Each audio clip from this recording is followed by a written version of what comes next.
Good morning to all of you. Before we start, we would like to remind you to turn your microphones off, right? And if you would like to participate, you can press, the hands up button or leave a comment in the chat box. We would like to remind you as well that this event will be recorded. Dr. Rodrigo Vargas Vitoria, Dean of the Faculty of Education Sciences, Doctora Valeria Sumonte Rojas, Director of the Languages Department at Universidad Católica del Maule, Doctora Lidia Andrea Fuentealba, Director of the English Teaching Training Program at Universidad Católica del Maule, dear presenters, colleagues, attendees. It is with great pleasure that we welcome you to the first day of the second research day of the Department of Languages at Universidad Católica del Maule. This event holds its second version this year, and we're very excited to see all the presentations scheduled for these 2 days. Thanks to all of you for participating and disseminating knowledge through your investigations. To begin with, I would like to introduce the Dean of the Faculty of Education Sciences at Universidad Católica del Maule, Dr. Rodrigo Vargas Vitoria, who would like to welcome you to this event. Dr. Rodrigo. Thank you, Bruno. You're welcome. Muy buenos días a todos y todas. Voy a dirigir mis palabras en español. Les agradezco la atención. Primero, felicitarlos por la iniciativa. Este es un segundo proceso del cual ya hemos ido adquiriendo experiencias en torno a esta materia. Pero lo relevante tiene que ver justamente con este proceso asociado al research, es decir, a la investigación. La verdad es que la academia sin investigación no surte los efectos que realmente se requieren, porque una de las tareas fundamentales es generar nuevo conocimiento para avanzar en el desarrollo y la profesionalización de nuestra carrera en formación pedagógica.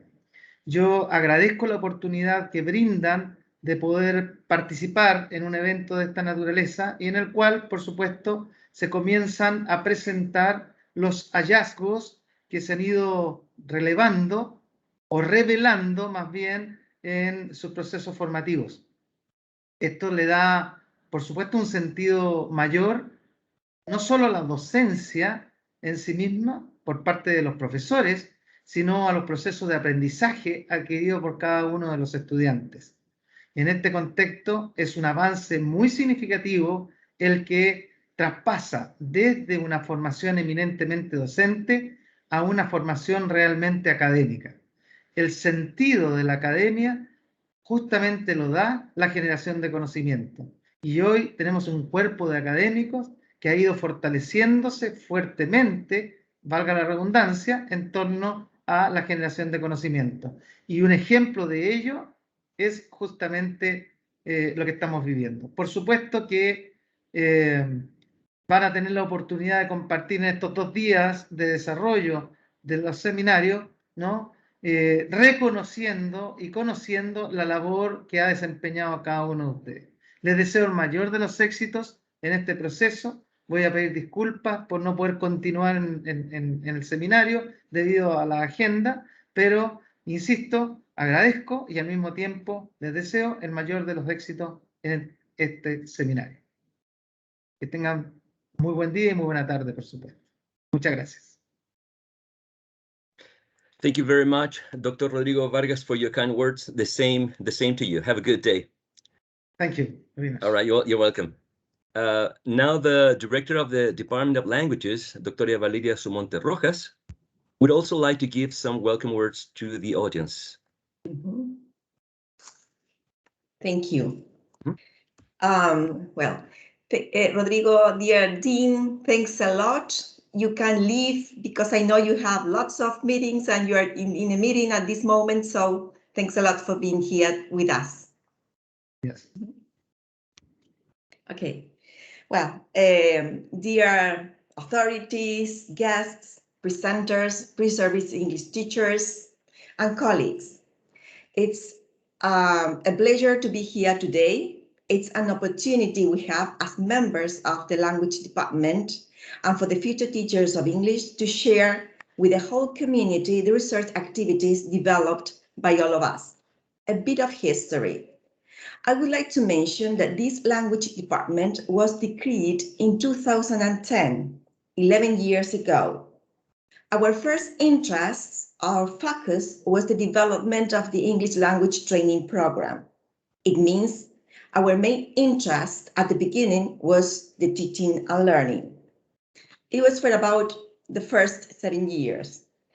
But then, around 2017, a second area started to run at the same pace, next to the teaching. It is research. It's known that both of them, as the dean said, teaching and research work together. The Department of Education and Training at Western Sydney University defined research as the creation of new knowledge and or the use of existing knowledge in a new and creative way so as to generate new concepts, methodologies, and understandings. This could include the synthesis and analysis of previous research to the extent that it leads to new and creative outcomes. They also say that this definition is consistent with a broad notion of research and experimental development as comprising of creative work undertaken on a systematic basis in order to increase the stock of knowledge, including knowledge of humanity, culture, and society, and the use of this stock of knowledge to devise new applications. Professors of our language departments are working on both of them, teaching and research. The purpose of this is closely connected with the English language teaching the training program. Why? Because we have to answer some questions. How are we going to know what we are implementing in classes is correct? How are you, future teachers of English, are going to know why a student is not understanding or learning, among many other questions? In order to answer them, research is a possibility. It's not necessary to devise a complex type of research, but of course you have to follow some steps. You could do what the Department of Education at Western Sydney University says. You can work on synthesis and analysis of previous research. It can help you to get new and creative outcomes. Don't work intuitively. Do research. Follow the steps. Finally, I would like to say thanks to the organizer of this second research day. Thanks a lot. Thank you, Dr. Valeria Sumonte, for your words. Thank you very much. Today we start the first part of our second research day with a plenary session given by Dr. Roberto Ferreira. Professor Ferreira has a master's degree in linguistics from Universidad de Concepción and a PhD in psychology from University of York in United Kingdom. He has been a visiting scholar at University College London, UK, and Dunder's Institute for Brain Cognition and Behavior at Radboud University, the Netherlands. He is currently a professor in the Department of Languages, Faculty of Education Sciences at Universidad Católica del Maule. His research has a multidisciplinary approach that combines the use of behavioral, electrophysiological, and neuroimaging techniques. His research interests include language learning, the intersection between language and mathematics, and educational neuroscience. Professor Ferreira is currently principal investigator of a funded project entitled The Role of Emotion and Linguistics Context in the Acquisition of Concrete and Abstract Words in a Second Language, Behavioral and Electrophysiological Evidence. He is also co-principal investigator in two other projects dealing with math and reading development in preschool and school children. His presentation today is called Word Learning in Bilinguals, Behavioral and Neuroimaging Evidence. Welcome, Professor Ferreira. Thank you, Bruno, and thank you, Valeria, for the organization, Evelyn as well, and Andrea. I think they've all been involved in the organization and the whole department. So thank you everyone who has been involved in this great event. I'm very honored to be in the opening this session. I'm going to start sharing my screen. Just give me a sec. Okay, please let me know whether you can see my presentation. It's okay. Yes. Yeah. So. Yes. Okay, great. But not completely. Yes. I mean, you have, how can you? It's not the only one. There it is. Now it's in presentation Okay. mode. Yes. Mhm. Okay, that's fine. Yes. Right. Okay.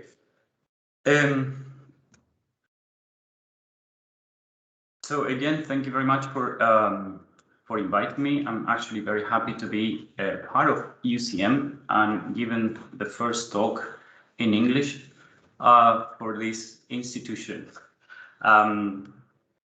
Okay, so the talk today is entitled "Word Learning in Bilinguals: Behavioral and Neuroimaging Evidence." I'm going to present two studies basically. One is a neuroimaging study and the other an electrophysiological study. In the first study, I'm going to look at word learning in two languages. And this study basically looks at the representation of words in the brain in people who speak two languages and have learned words in both languages. So basically, I wanted to track what happens when we learn words in the two languages that we know. Okay, well, we know that most of the world population is bilingual today, so bilingualism is no longer the exception, but rather the norm for society. And that's actually something that we don't normally know in Chile, where most people are monolingual or have very little knowledge of a second language. So we have an important challenge ahead. Okay, some important questions that we ask in bilingualism is how do bilinguals manage and process two linguistic systems? Are these systems separate or there's just one linguistic system? How do bilinguals learn new words across the two languages? And how does the brain integrate new words in the native language and the second language? And I could add also other languages that you may speak. The principle is very similar. So when I refer to bilingualism, I might also refer to multilingualism. Okay, so how many language systems? Are languages integrated in one language system or represented in two separate systems? There's been quite a lot of discussion throughout the years. At the beginning, people thought that languages were, there are different models actually. There are three main models, as you can see on the list. There's one called Revised Hierarchical Model, the Activation Plus or BioPlus model by Dijkstra and Van Huven, and the Distributed Feature Model. Today, there's an integrated view of the lexica. So that means we think that the two lexicons or the three lexicons or lexica that you have are integrated in the same neural system, and are also and that the differences between the L1 and L2 are not that many. From the three models, the one that has most acceptance today is the second model, the Activation Plus, which is the one that assumes a full integration of L1 and L2 representations. Sorry. Okay, so how are new concepts and words in each language integrated within the language system? Okay, well, some argue that L2 words are learned via lexical mediation, which involves the activation of equivalent L1 words before L2 words can be encoded. Another view suggests that learning across the native language and the L2 does not differ widely, so L2 words can be integrated without necessarily activating the L1 lexical representation. Okay, so there are two views regarding the integration of new concepts and words. If we look at the brain, here we look for same or different regions that are involved in the processing of the L1 and the L2. And we find, for example, that when people process words in these languages, for example, in this case, French and English. French is the here we see three groups of people: simultaneous bilinguals, sequential bilinguals, and monolinguals. Okay. The second language is French in this case, and so we see, if we look at the monolingual group, we see that when people see words in the language they don't know, there's more brain activation, there's more spread out brain activation than when they look at words in their native language. When people are sequential bilinguals, the differences are still there, but they are very little. And when we look at simultaneous bilinguals, there's quite a lot of overlap between the two languages. So that means that when we speak two languages at the same level, the same neural networks involved in language participate in the processes of both languages. Normally, when there's more effort associated with speech motor control and orthography to phonology mappings, when we process a language, then we tend to see more involvement of other brain regions, or more involvement of regions that are engaged in language processing. So more effort means more activation. Okay. Right. Well, in the past, the languages of bilingual were thought to be represented in different brain regions, and this is the case because people who have suffered aphasia sometimes would lose one of the languages and not the other. So people thought, okay, the regions are involved in the processing of the L1 and different regions in the processing of the L2. But with time and more research, people realized that the regions were overlapping, and the differences between and the differences were due to age of acquisition and proficiency, for example. So if we learn a language at a very early age, then the representation of that language might be different from a language that we learn at a much later time. The same happens with proficiency. If we are very proficient in a language and not the other, then we'll expect more differences between the representation of both languages. Okay, so are concepts and words in L1 and L2 learned in the same way? Well, in order to answer the question of learning, a word learning paradigm is better suited.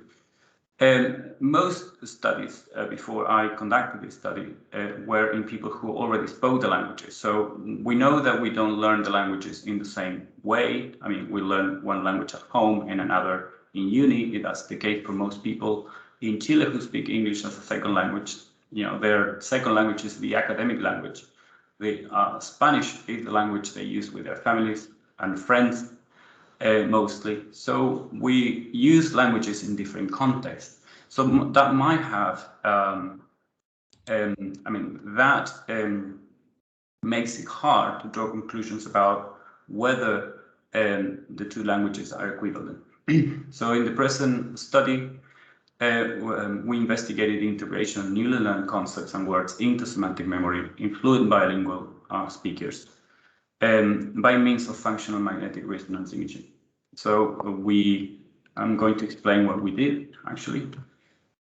So basically we had 20 right-handed Spanish-English bilinguals. These were people that were studying in London. They were mostly postgrads doing a master's or a PhD. They had experience living in a country where English was spoken, particularly the UK, for at least a year. They were very proficient in the second language. I wouldn't say they were balanced bilingual, but they were quite proficient in the L2. There were some differences between Spanish and English. But in order to reduce those differences, we taught people new concepts and words. And so we taught people 40 novel concepts that included living things and non-living things, basically animals versus objects. And we also tested them on Spanish words they already knew, and English words they already knew, and we created 20 Spanish non-words and 20 English non-words to relabel the concepts. And so we taught them both the concepts and the words. We also used 40 images and 5 sentences per word. The sentences would explain the meaning of the words. So there was a learning session on day 1, and then a learning session on day 2, and then on day 3 they would come to the MRI scanner.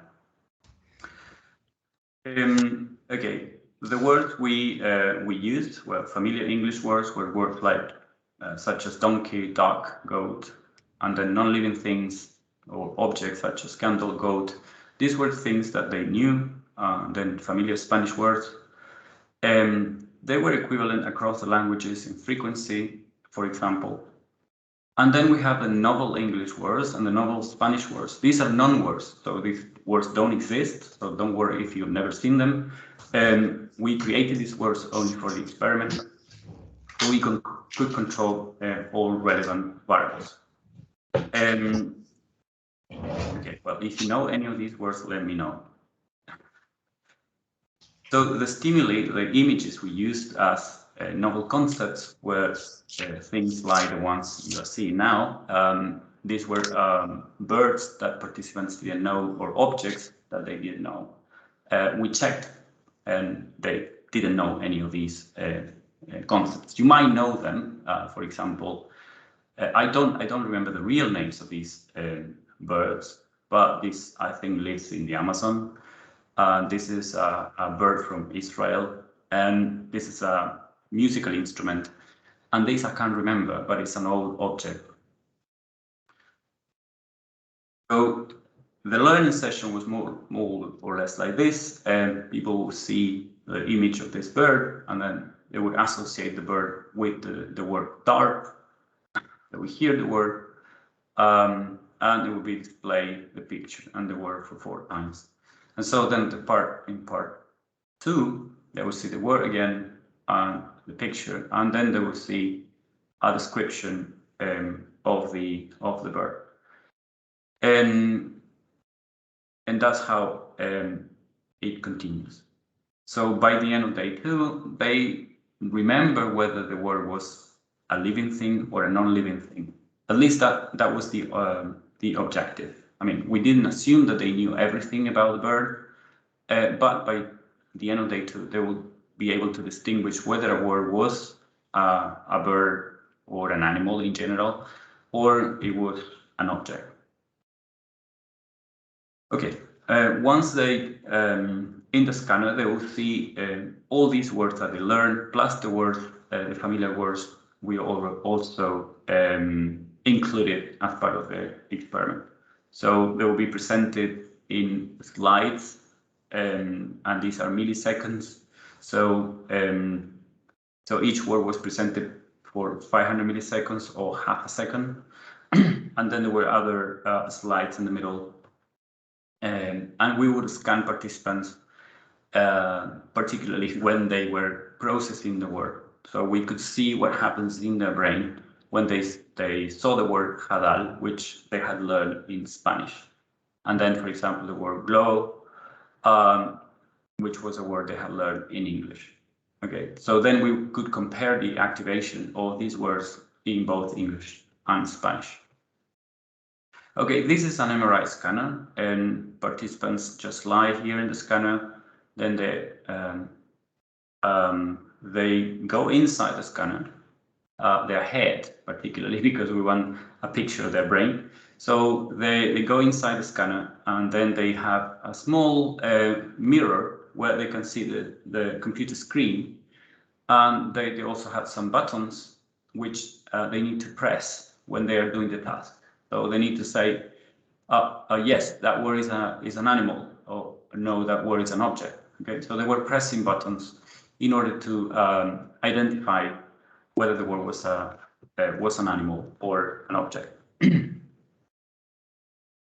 Okay, so when we looked at the results, the task was, technically we call this task semantic categorization, because participants had to classify the words into living or non-living things. Half of the words were living, half of the words were non-living things. And we, this is the behavioral result, and that's why I call behavioral and neuroimaging evidence. So this is what they do at a behavioral level. So they, as you can see here, this is familiar versus novel words, and Spanish versus English.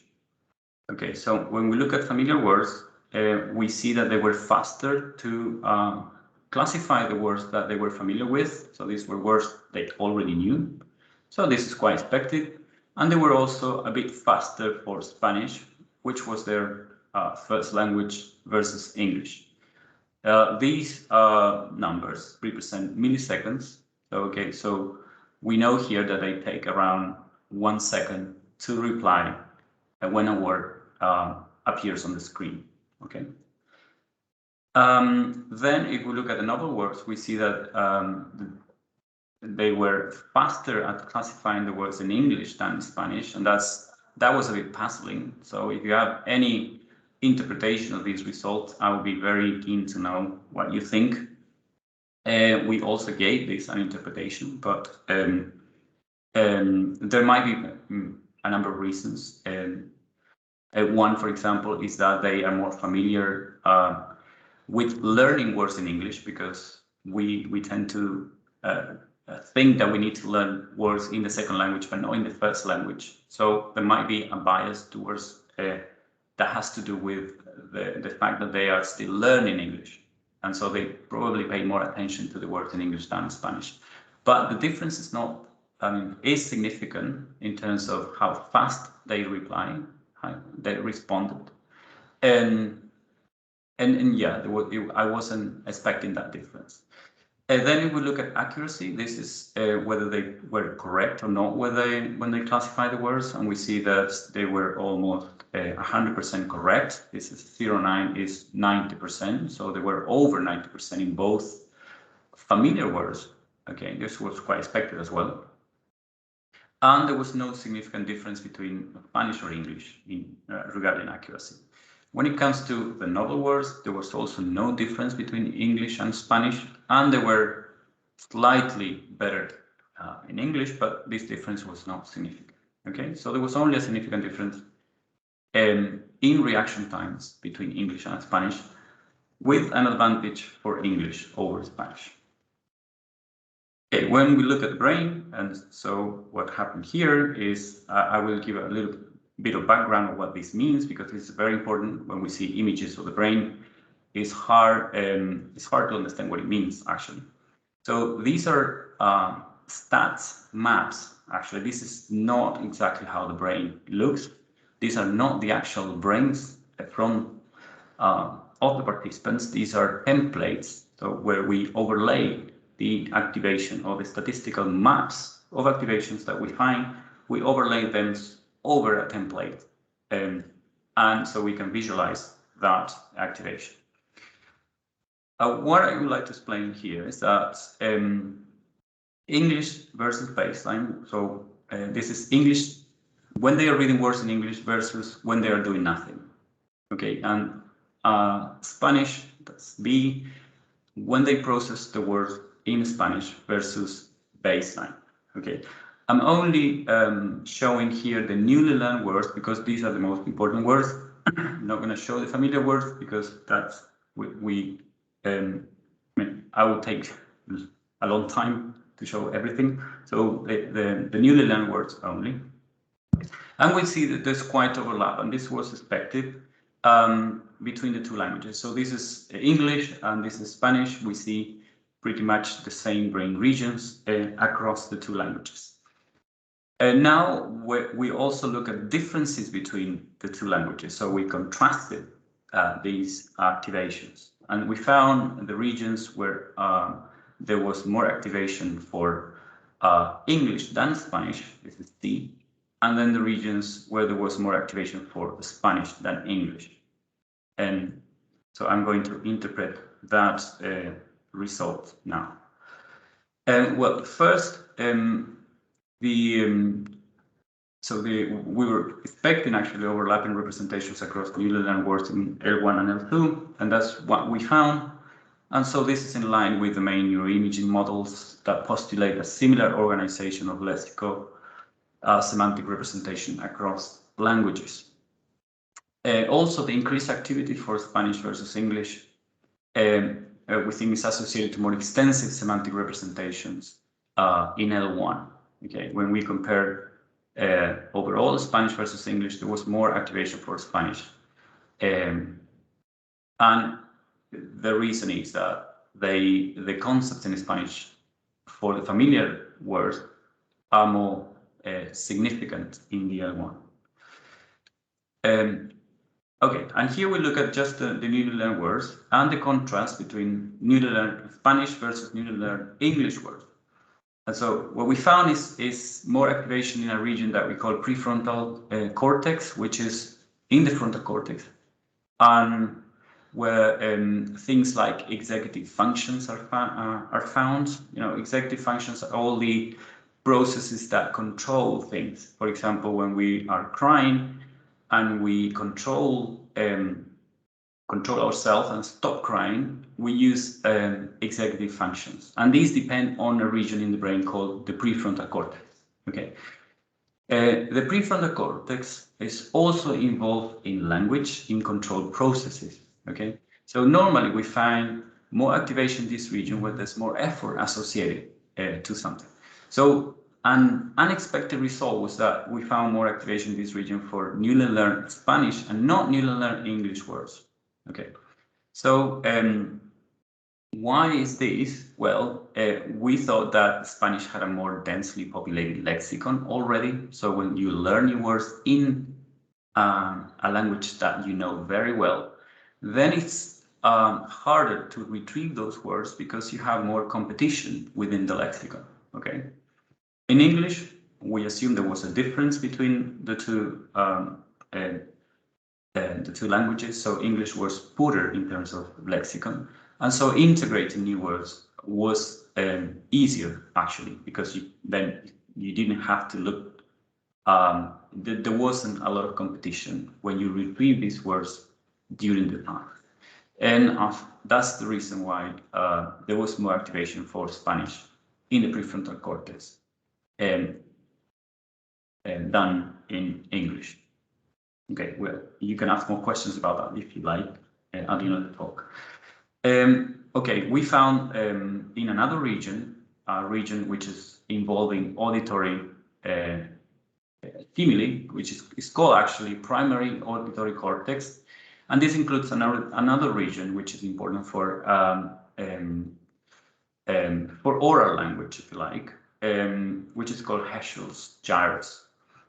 Okay, why did we find more activation in English in this region? We think it's because the mapping between phonology and orthography in English is less clear than Spanish, which is a transparent language. So that's one of the explanations. So people take longer to learn the words, learn the phonology orthography mapping in English than Spanish. So because all the auditory cortex is engaged when phonological processing is more challenging or less fluent. So that's what we think happened when learning words in English. So this is a difference between the languages, basically,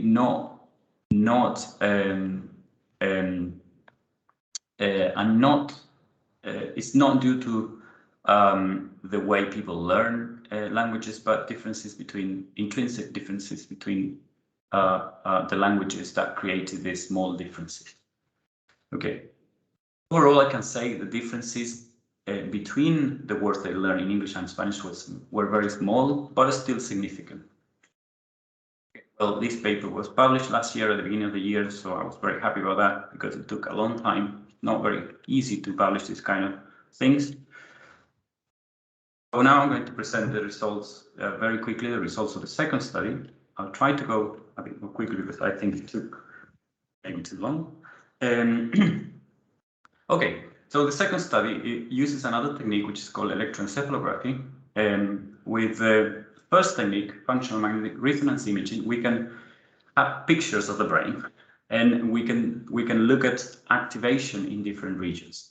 It's very good to look at where things happen in the brain, and it's a very popular technique. And there are lots of labs around the world where they do studies about language, but about many other things within cognitive neuroscience. In the second study, we used another technique which is called electroencephalography, or EEG.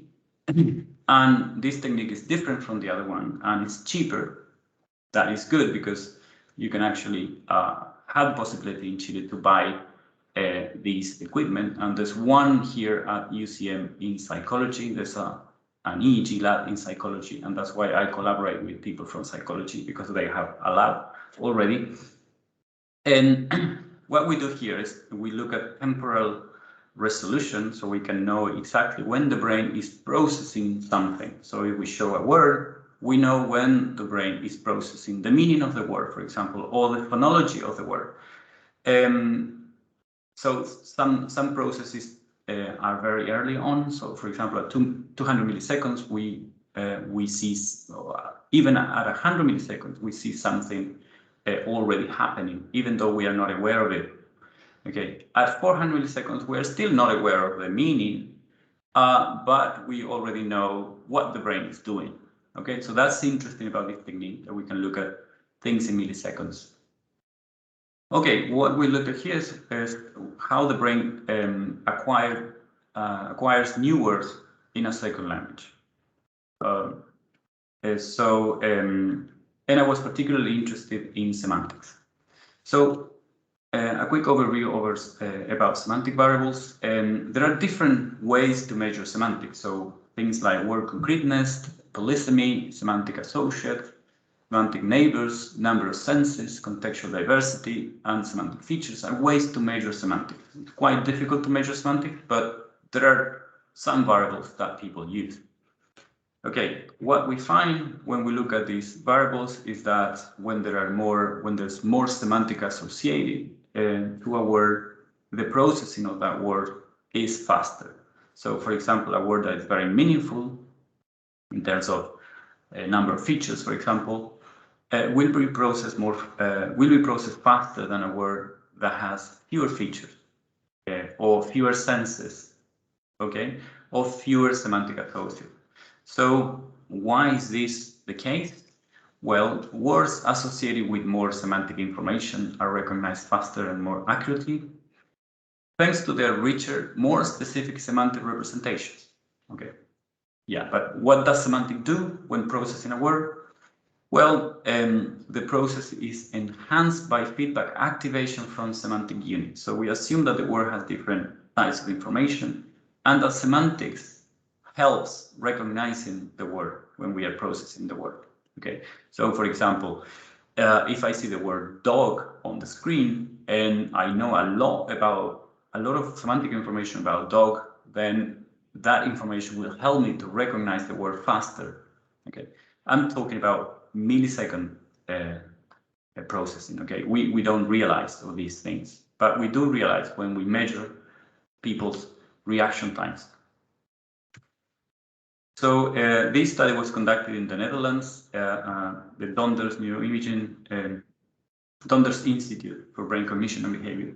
And this is one of the equipments, and this is one of the participants that took part in the study. I asked her the consent for sharing the picture, so I was not, I'm not in trouble showing pictures of participants, because you can't actually do that unless there's consent from the participant. Okay, this is the EEG equipment. We have a similar one here at UCM. You have this cap with electrodes over the head, and with these electrodes we measure brain activity or electrical activity of thousands or millions of neurons that fire at the same time. Well, it's a complex process to explain how this happens, but we don't measure one neuron because that would be impossible on the skull. There are thousands or millions of neurons firing together in order to I mean, we need thousands or millions of neurons in order to measure that from the skull. Okay, so this signal goes to an equipment that takes that signal, and we can analyze those results. Well, they come out in terms of numbers that we then analyze. Okay, when we look at EEG, there are different components that we look at, and these components take the name based on where things happen.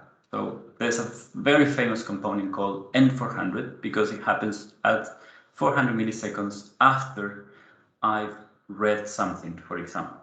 So in a sentence such as other reptiles are lizards, snakes, eyeballs, turtles, and various sorts. Okay, we realize here that eyeball has nothing to do with the sentence, right? So when our brain sees that, there's an N400 response, which means it has nothing to do with the sentence. Okay, so if something is unexpected, we see this N400 effect. These are brain waves. Okay, these fluctuations happen when we see something that is not expected. But we also see that when we learn. So, for example, a word repetition effect, when we have seen a word for the second time, there's a reduction in the wave. Okay, so we can also tell whether we learned something or not based on the brain response. Okay, so it can be used, this component, to measure different things. It depends on the design of our experiment. Here it can also reflect a strong, weakly, or unassociated words. Okay, so we can also look at whether things are associated or not, and we can see when our brain is processing that difference. Okay, so it has a lot of it's useful for measuring learning, for example, and learning that we cannot even we cannot measure with a pencil and paper test.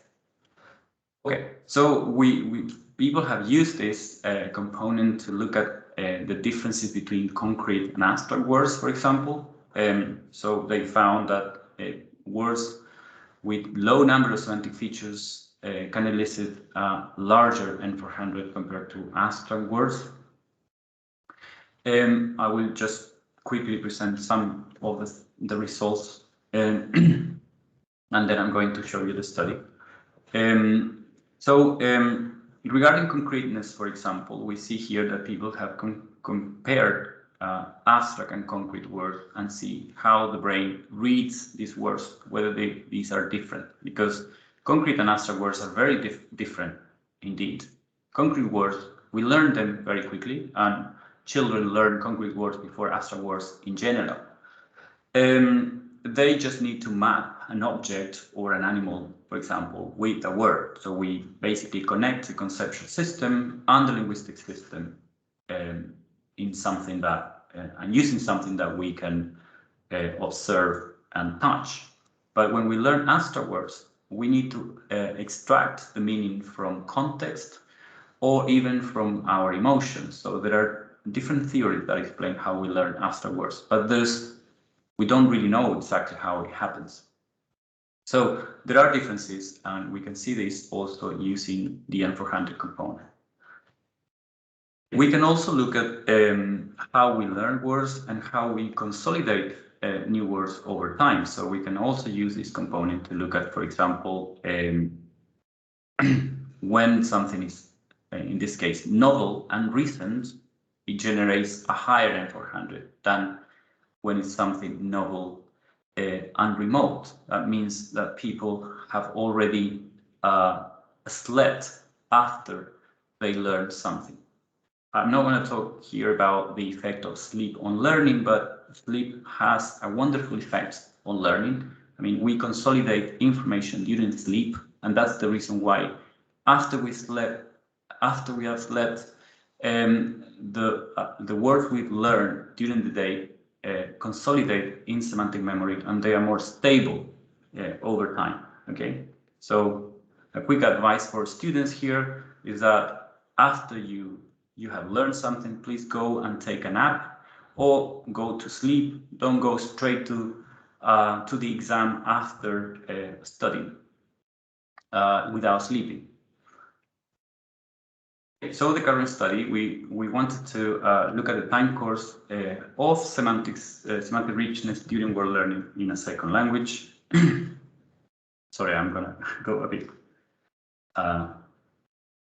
fast here. We also had 23 participants, 23 participants who were bilingual Dutch-English. We tested them in English, and we also needed words and sentences, because we wanted to know how people learn the words as they were reading sentences. Okay, so again, we made up some words such as moth or darp, and the words were presented as it's here. For example, we present the word villain, and we measure their brain activity here. And then we presented the sentence to just add more information about the word, and then we will see the word again after new information was presented. So we were tracking the learning process throughout 7 presentations.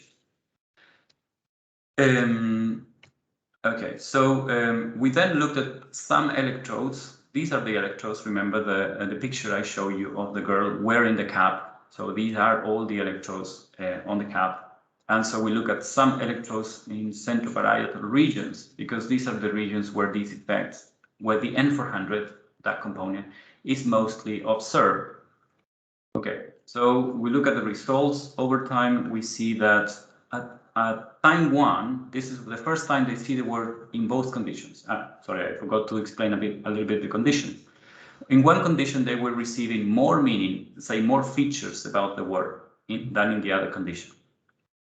So at the beginning, the words were non-words, so participants had never seen these words, and we see that the N400 is more negative, so there's more pronounced N400 the first time.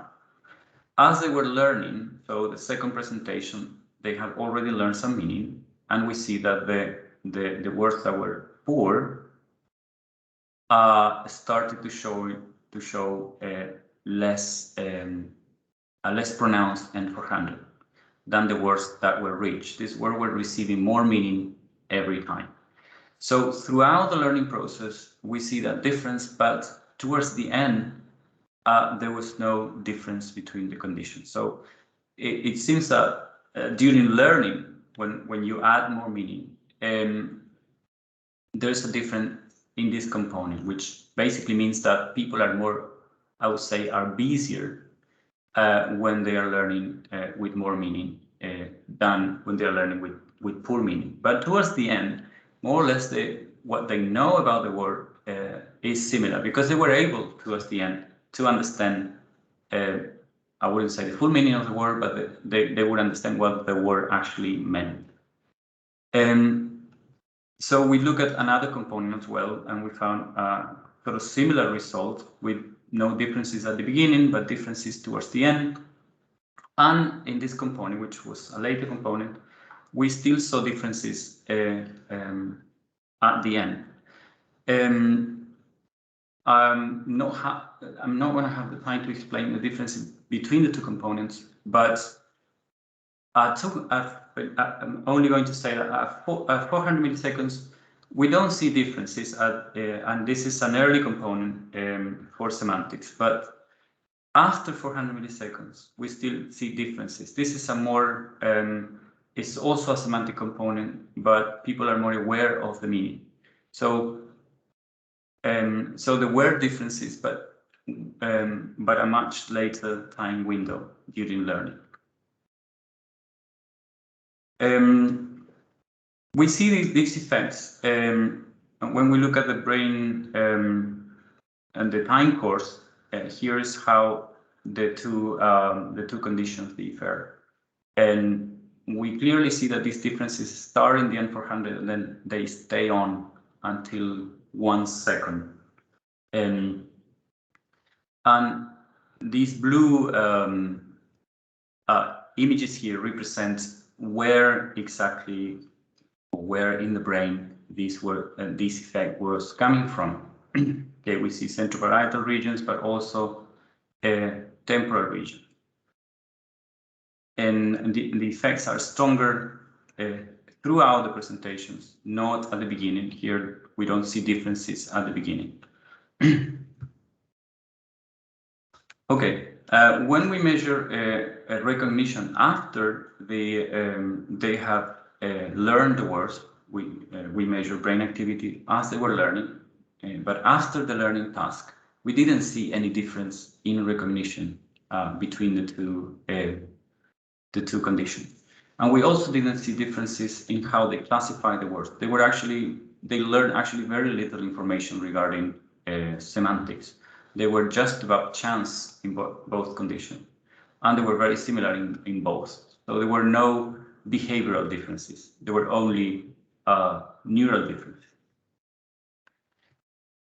Okay, so we show for the first time in this study that the number of semantic features, so the amount of information of words, modulates word learning as reflected in N400 and LPC amplitude changes. So N400 effects might indicate that links between words and semantics have been created for both conditions at exposure 7. Remember that at exposure 7, both conditions were similar. So in both, we think that in both conditions, the links between semantics and the words were created. But why were there still differences after the N400? Well, the difference remains at a later window, LPC, because this component might indicate the strength of the link between new words and semantics. So we think that when we gave them participants more meaning, so the links between semantic and the word form were stronger. And so we think that LPC reflects that strength in the connections between semantic and word forms. Okay, I think that's all I have for today. Please ask any questions you may have. I want to acknowledge CONICIT and then ANID and Programa Becas Chile as well. And also my two funded projects, the Iniciación and then the Regular, which is the current project I have. Okay, that's it. Thank you very much. Thank you, Professor Ferreira, for your enlightening presentation.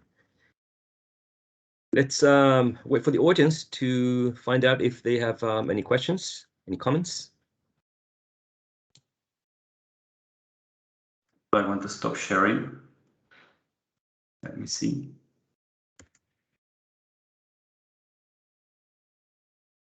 Remember, you can turn on your microphones or leave a comment in the chat box as well.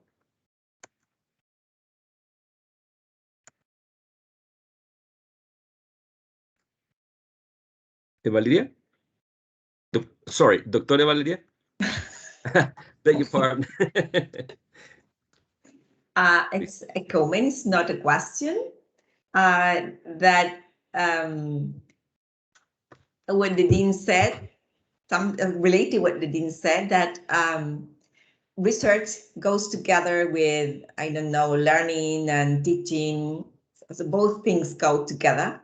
And what you said at the end, when you can learn a word in an easy way, so you have to have more meanings. So now all of us and students can understand clearly that if you learn a new word, and for example, if you get only one meaning of that word, or one, I don't know, if you say, for example, in the name of an animal, you don't know the animal, what you said before, you don't know the animal, you don't know, you don't see it frequently, etc. You're not going to learn the word. I mean, or you're going to learn it at the moment and then you're going to forget it. But if you have more meanings, if you understand a bit more about that animal or bird, that the one that you showed, you are going to learn that word, and you are going to remember it for a long time. So it's something that, I mean, it's going to be easier, for example, for me to know or to understand that I have to understand the word clearly from the different points in order to get it. Yes, well, one thing I like to explain as well is that this is basic science, so it's hard to transfer something directly to the classroom. But when it comes to learning, it depends. If we look at just the time of exposure you need for a word to be learned, the more exposures and the more diverse the context in which the word is presented, the better. We already know that from other studies, not from this study. I normally have to use a lot of information from other studies as well to interpret or to sort of provide an explanation for what will happen in the classroom, for example. So based on other studies as well, I can tell that the number of exposures is very important, and also the context in which the words appear. So we can learn, for example, incidentally through reading, if we are provided with rich context, so context that provide a lot of meaning, and different features or different information every time the word is presented. So, for example, when I read a novel and I find a word many times in the novel in different contexts, because every time there will be the word will be in a different paragraph, that's a very good process for learning a word. It takes around 6 exposures in context for people in general to learn a word, at least 6 times. Children sometimes learn words using what is called fast mapping. That is a quick association between a word and an object. For example, the mom says, "Oh, pass me the water," or "Can you, I don't know, please stop or go to the kitchen." And children can quickly associate the kitchen with the word kitchen. And that's called fast mapping. That is also possible, but it's a form of learning which is superficial, because then they need more exposures to actually understand the full meaning. And that is particularly difficult for abstract words, because we don't have a referent for abstract words. So we only have linguistic context, but people also say that they depend on our emotions. So the feelings we have help us understand, for example, what fear means, what happiness means, what freedom means. Those are abstract words, right? But depends a lot on our feelings as well. So there are 2 views regarding abstract words. And here in this study, I'm just looking at what happens during the learning process at a neural level, but it's hard for me to say, just based on this study, what people should do in the classroom, for example. Okay, so that's why I take evidence from other studies that I know. But good question. It's always important to make an effort to transfer knowledge to something more,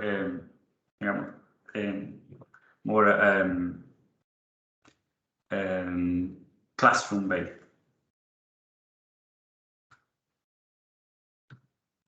Is there any other questions from the audience?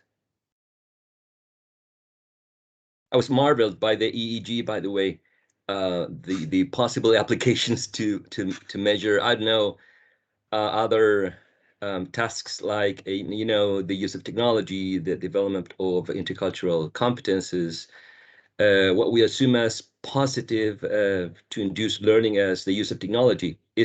How does it work at a brain level? That would be really interesting to know. Well, I don't know. I don't know the studies. And it's still a discussion on how technology helps in learning, because I think it depends on how it is used. because if it takes a long time and you are comparing the use of technology, you need to, if you want to design an experiment, then you need to control for the time that people are exposed to something. So let's say using technology and without using technology. And I think there are, I mean, for some things, technology might be very good. Maybe for others, it's not so good. For example, there's some evidence that when we use PowerPoint presentation, people tend to rely more on the fact that the information is there and they don't pay much attention. So they divert attention from the speaker and they focus more on the images or on the text. And so they don't pay attention as if the speaker was just explaining something. So it depends on how it is used. I think if technology is abused, then maybe it might not be very helpful. Yeah, so it depends. When you do research on something, you need to design a study and to assess things are specific in specific context. So it's not just a general thing. Say technology is very good or technology is very bad. It depends, I think. But it's not my area, so I don't have very little knowledge about that. Thank you very much. Neil is. Yes. Thank you, Roberto, for such an enlightening presentation. I really learned a lot today. I wanted to ask you something with regard something that you mentioned about Spanish language being processed in the prefrontal cortex and as opposed to English being processed in the auditory cortex. So I would like to know what are the implications for the classroom, or what you think are the implications for classroom context of a language being processed in the prefrontal cortex, where we know there's more executive control as opposed to English, which is rather more processed in the auditory cortex, as you said. Okay. Well, one thing, and this is a good example actually of what happens when we read about neuroscience. That it's very hard to understand exactly what to understand the information in a paper, for example, in a presentation, when we don't have a background in cognitive neuroscience. And we understand partially, and that is the case for me when I read something new as well. So maybe I didn't explain it very well during the presentation, but there's quite an overlapping representation between the languages. So I would say if the languages were learned at a very early age and the proficiency is the same, we wouldn't find any differences between the languages except for the intrinsic differences. And those differences will be the mapping, for example, between phonology and orthography, which will be harder for irregular languages such as English. Okay, but that will be the difference. But the difference is not that one language is processed in one region and the other in another region. The difference is that at the level of activation. So Spanish in this case produced more activation in prefrontal cortex, but that doesn't mean that English didn't use the prefrontal cortex. Okay, so it was more was higher activation for Spanish in prefrontal cortex, which means more effort associated at identifying these new words that people learn. And English in the auditory cortex, because there was more effort associated with phonology orthography mappings for English than Spanish. That was our interpretation. But we don't mean there is one language processed in one region and the other processed in another region. Okay, that's very important to clarify because it might be a misunderstanding. But thank you, Neil, for your question. It's very relevant. Yeah, it was quite clear. But from your perception, and maybe as a teacher or professor, would it be an implication like related to this? I mean, this more activation in one area rather than another one? Because it's interesting that languages differ with one another. I mean, one may assume that maybe languages are processed in the same areas, but it's not. And in my case, I'm really surprised. Yeah, well, some of the things that we can get from these studies are things that we already know at a behavioral level. So not everything will be useful for the classroom. So I don't want to claim that from these studies, then I can tell a teacher what to do. Okay, that is not the case. And if someone says that, then they might be lying. And there are a lot of people actually lying when it comes to giving talks about neuroscience to teachers. So I also want to warn you about that. The only thing that I can get is that irregular language would need more time when regarding phonology orthography.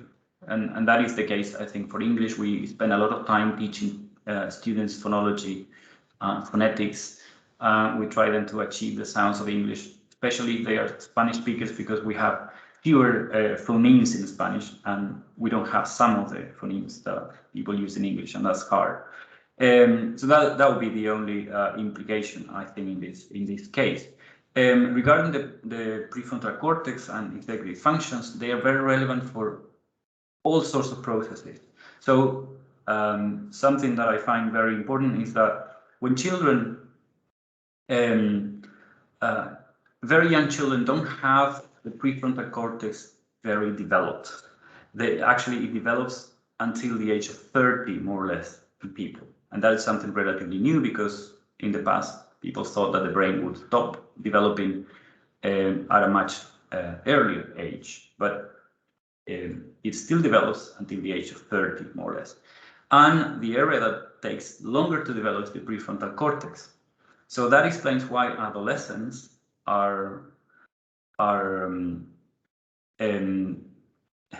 they tend to be quick at reacting, and children, very young children, when they start crying, they can't stop crying. You actually need to make them see something different in order for them to start crying, because they don't have control of their emotions, because the prefrontal cortex is underdeveloped in young children. So it's hard for them to control their emotions. So I say to people, don't tell young children, please shut up, because they will never shut up. They just can't make the effort. You need to calm them down, and then they will control their crying. But they are not an adult that can actually do it by themselves. Okay? And that depends on prefrontal cortex, their executive functions, because they are not developed yet. In adolescence, they are still developing as well, and that's why it's hard to talk to adolescents sometimes. They don't listen. Or they are very they take more risk. That's the reason why adolescents like taking more risk, because of well, it depends a lot on the environment as well. Don't think that this is the same for everyone.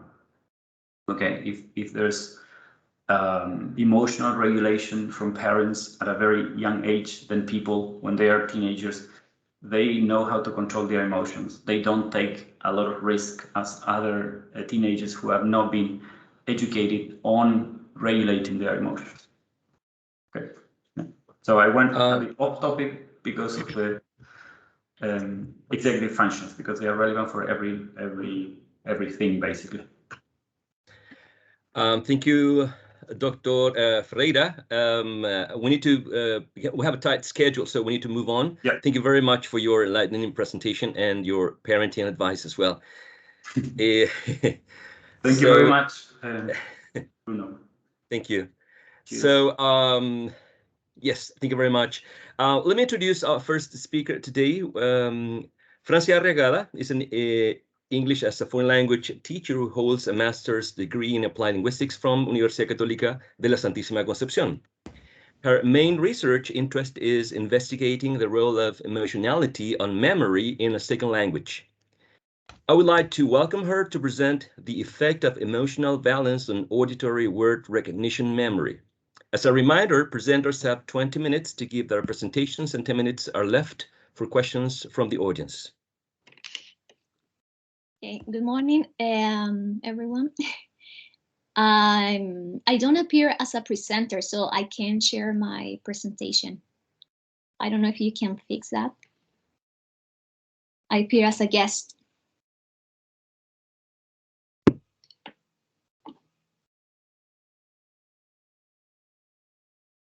Let's see if we can try to fix that immediately, all right? Okay, thank you.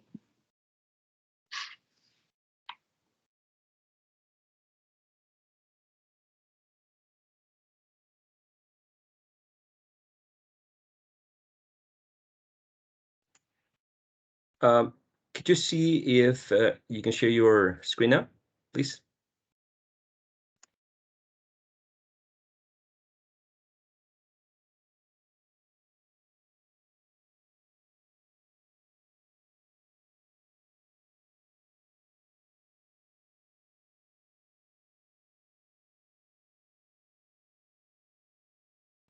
Now we can see your screen. I mean, yeah. It stopped.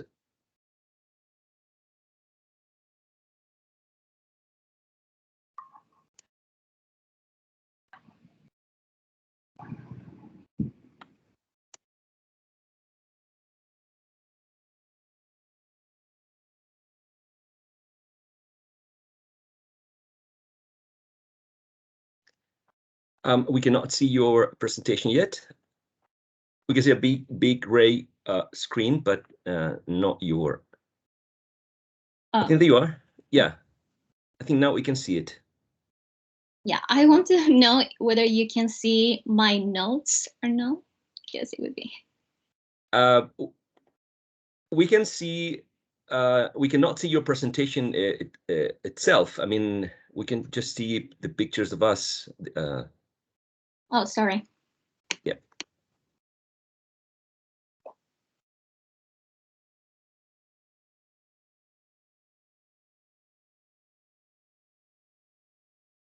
Oh.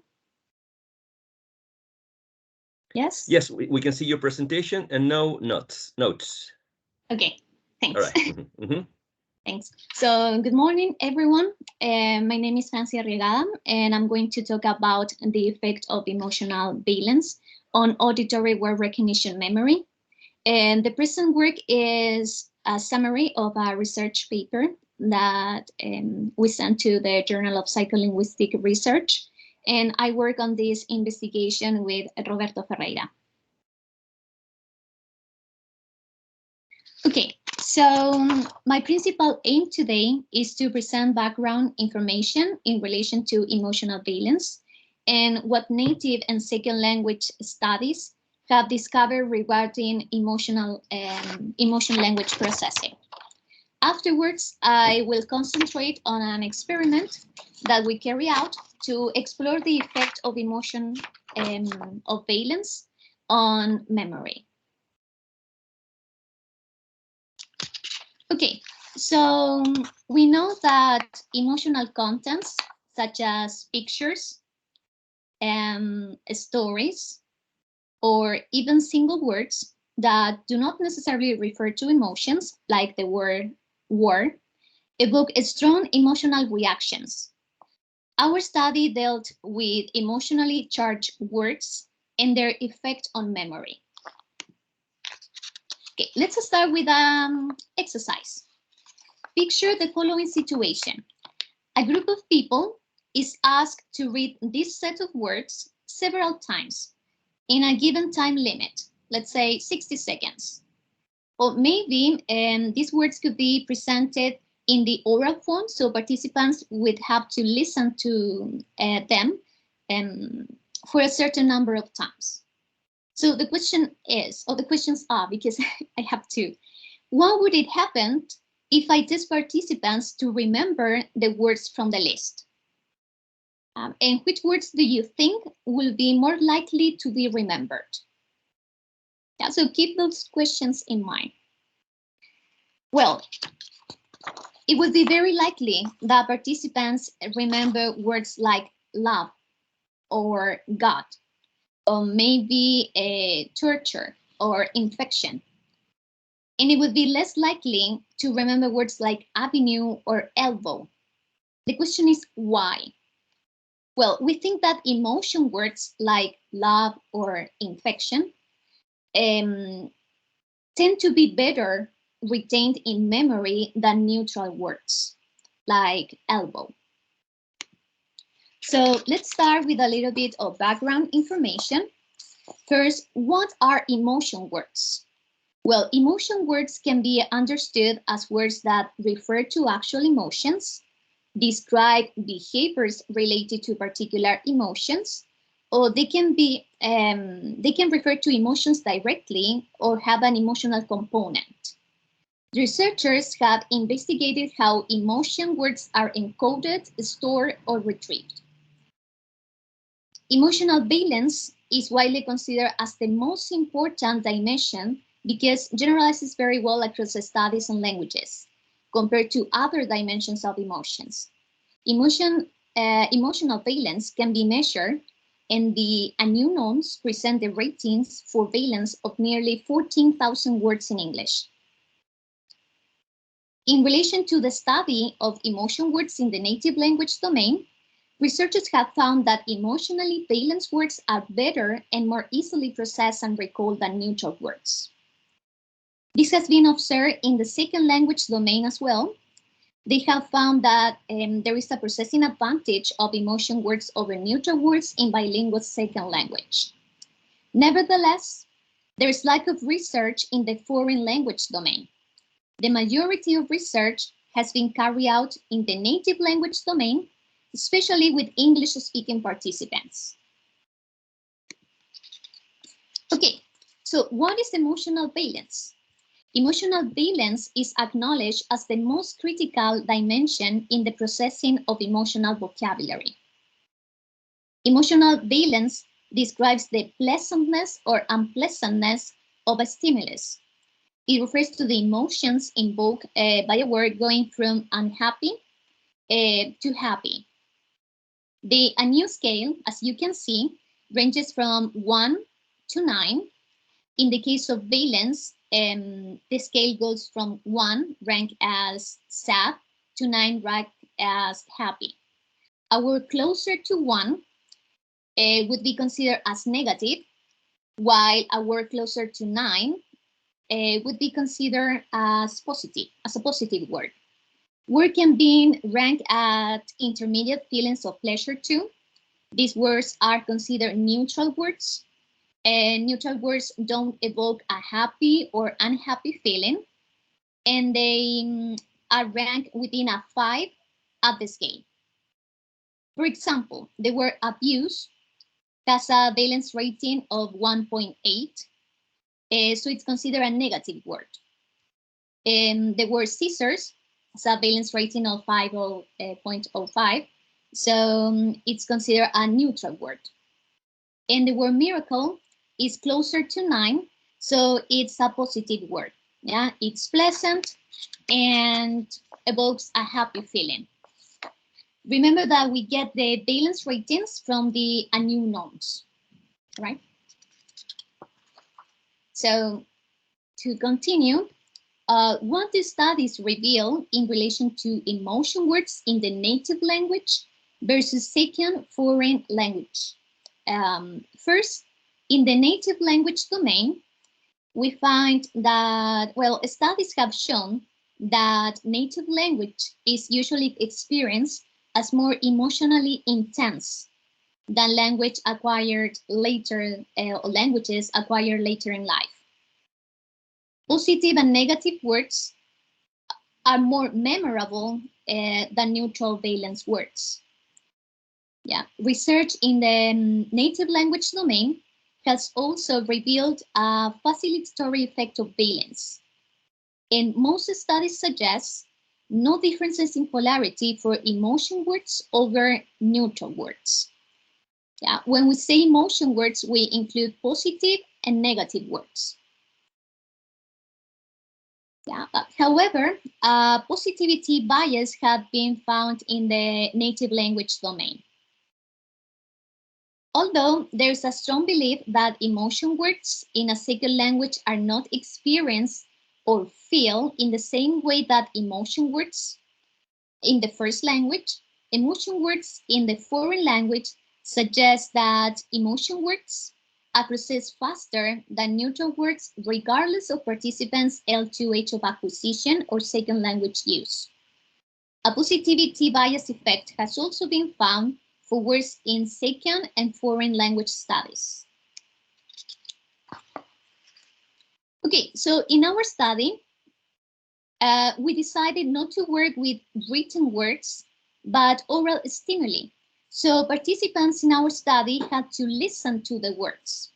Therefore, the research question we came up with was, what is the effect of emotional valence on auditory word recognition memory of words in English as a foreign language? Our general objective was to investigate the effect of emotional valence on auditory word recognition memory in English as a foreign language. And then specific objectives were to determine the effect of emotional valence on accuracy and reaction times. In this task, that was an auditory word recognition memory task. And we also hypothesized that emotion words would be better recognized than neutral words in the auditory word recognition memory task. Okay, so with respect to the method, first the participants.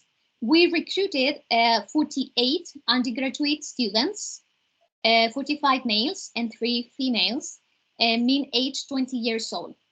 They were all native speakers of Spanish, learners of English as a foreign language, and they studied English mostly in a classroom setting. And all participants admitted to never have visited an English-speaking country. And participants' English proficiency was regarded at a B1 level. In relation to the materials, we used a set of 12 videos. These videos were real-life news telecasts, and the videos were selected from Samidi's 2019 database. We selected 4 videos for each condition. So we selected 4 negative, 4 positive, and 4 neutral videos.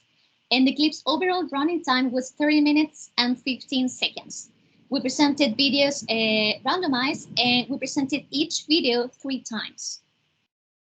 We also selected 48 target words from the videos. We selected 2 nouns and 2 adjectives for each video. So we have 3 sets of words, 16 negative words, 16 positive words, and 16 neutral words. Here you can see the selection of videos from Samidi's video database study. You can see the video number from the original database, the duration of the videos in seconds, the year, the short label for each video, and the valence rating mean, and the conditions. So you see that we have 4 negative, 4 neutral, and 4 positive videos. Here we can see an example video for each condition. This is the most negative video in our set. It's a video about present torture, and this is a screenshot. And these are the 4 words that we selected from this video: stress, pain, toxic, ambitious. This is a video in the neutral condition. It's a video about health, and the short label is Institute of Hope. And the target words that we selected from this video were building, generic, nation, and rare. And this is the most positive video in our set. It's about a dolphin being rescued. And the target words that we selected from this video were reunion, vibrant, island, and healthy. Here, it's an example of a video in the positive condition. The video is about a dog fetch a team. And the target words that we selected from this video were clever, pet, neat, and affection. As you can see, the headlines, because remember that we selected, we work with news segments. So we had lots of headlines. And so we blurred them to ensure that word recognition could only rely on the participants' listening skills.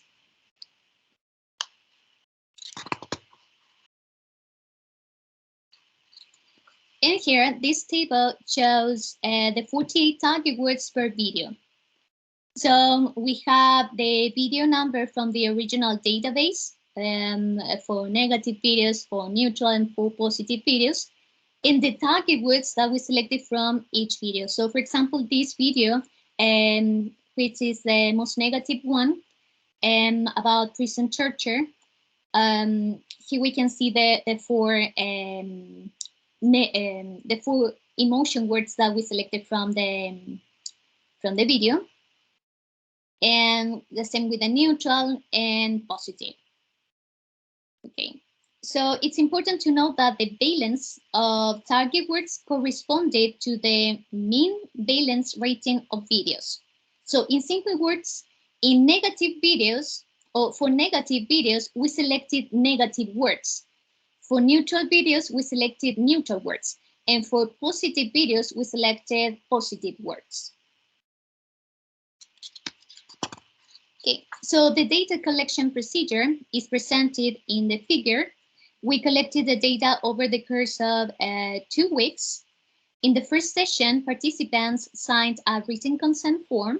Then they completed a language history questionnaire and the legs tail test. This session took 25 minutes or so. In the second session, a week after, we started with video treatment. Yeah, participants watched the videos for 30 minutes. And right after, yeah, they completed the auditory word recognition memory task, yeah, which was a computer-based test. And this session took 45 minutes or so. So the auditory word recognition memory task consisted of the following sequence of events. We presented the 48 target words and 48 fillers. Fillers were words that did not appear in the videos. The target words and fillers were presented in the oral form, and the audios were selected from a database. The task was a computer-based test. Each participant had a computer to complete the task and headsets. Each participant listened to the 19-6 words, the 48 target words and the 48 fillers, and the words were randomized, and they had to select them. So a participant would listen to a word and only had 3 seconds to decide between these 2 keys, yeah, the white key, meaning I have heard the word in the videos, or the N key, I have not heard the word in the videos. So in this way, we collected the data for correct responses and reaction times. Yeah, percent accuracy was analyzed as percent of correct responses, and reaction times were analyzed as the milliseconds that we registered. So for the data analysis, we assessed the effect of valence on an L2 proficiency on reaction times and accuracy. We explored the effect of L2 proficiency as a covariate. We also conducted multiple comparisons to determine statistically significant differences between the different levels of valence, positive, neutral, and negative. Table 3, this one, shows the mean reaction times and mean accuracy for the different levels. As we can see, the lowest reaction times, meaning the fastest responses, were for words in the positive condition, okay, and the negative, and finally neutral. And the highest percent of accuracy was for words in the positive condition as well, and the negative, and finally neutral, as we can appreciate in the graphs as well. Logistic mixed effects model on accuracy and reaction times showed a significant main effect of valence, especially for words in the positive condition. Multiple comparisons show no significant differences between neutral and negative words for accuracy and reaction times. So to finish, we conclude that emotional valence has a significant main effect on reaction times and accuracy in an auditory word recognition memory task. We found that emotionality is present in the foreign language, even in students who are studying English as a foreign language and had never lived or visited an English-speaking country. We found an advantage for positive words over neutral and negative words.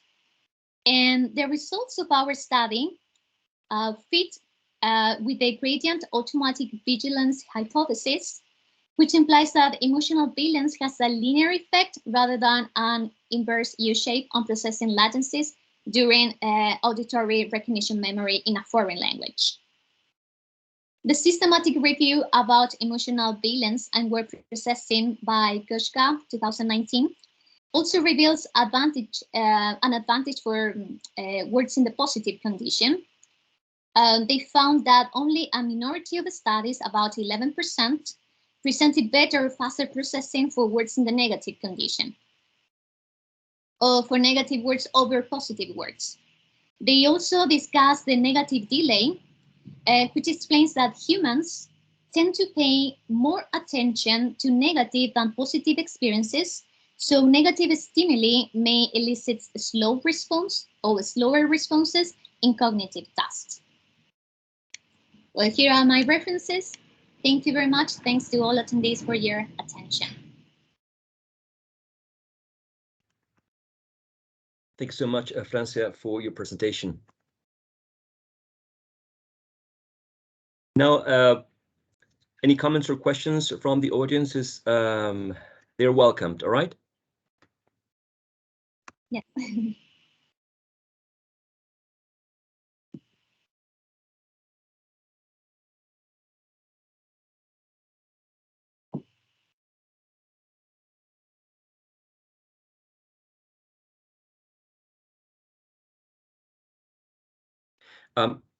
Francia, I have a question, a very short one. I mean, I didn't know that words had a fixed emotional valence. I thought that somehow it also depending on the past experiences of learners. For example, if you had an accident with a pair of scissors, you're going to remember that word a lot. Or I don't know, if you have a religious, strong religious background, you're going to remember words like God or miracle. But my question has to do with how did you, I mean, did you isolate the factor of cognate words in learners for the list of words you used? Because you know, people tend to remember words that have similarity in L1.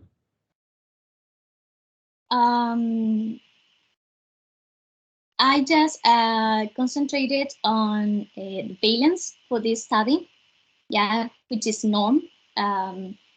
We have the valence rating for the words, and we also ensured that words were similar in terms of frequency, length, and concreteness.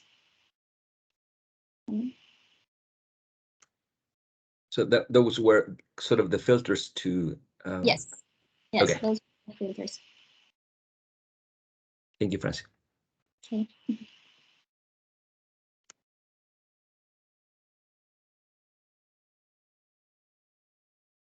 Any other question, comment? I'm going to ask very quickly, if I can. Do we still have time? We have like 3 minutes, no? Yes. So based on your research, maybe would you have any recommendations for teachers? What would you recommend, like based on your research, would be good for us as teachers to do in our classrooms?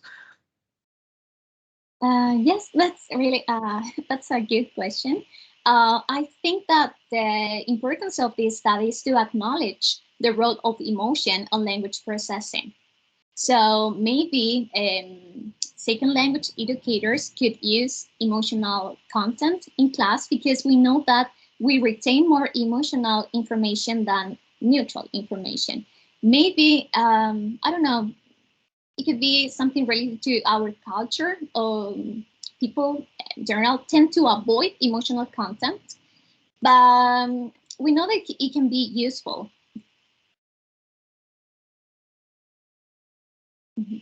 I actually use in my classes, for example, pictures of the pets of the students, or pictures they select. So the students select the pictures for the classes, and then we create sentences. So would that count as an emotional, emotional content? Because I think that could count. Because I think that it's just, if you think about it logically, if it is connected to, to something which evokes some kind of emotions, is much easier for them to remember. So we have, we create memes, and the students actually create the content, and I only add to it the grammar part or the part which I want to teach. So would that count? Yes, certainly. Well, it's not just about words. We can also use pictures, as you say, or stories. I use videos, so everything counts. Thank you very much.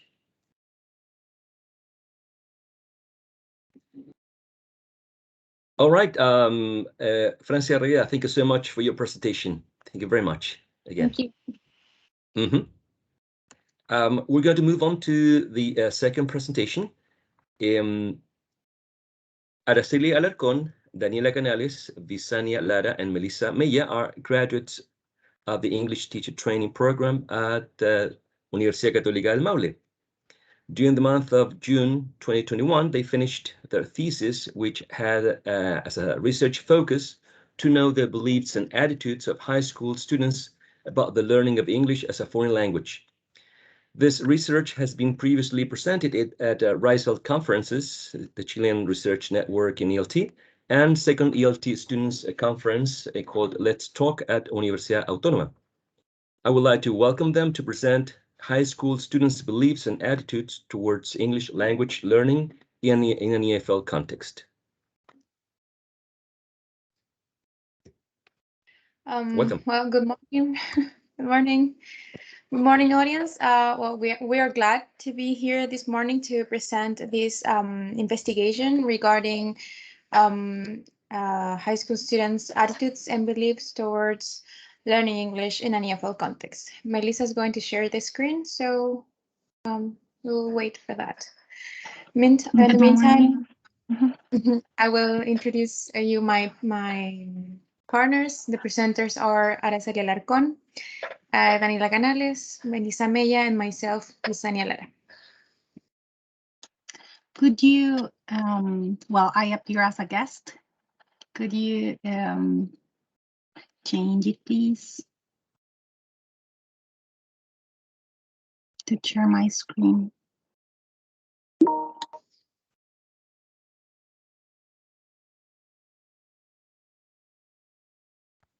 Working on it.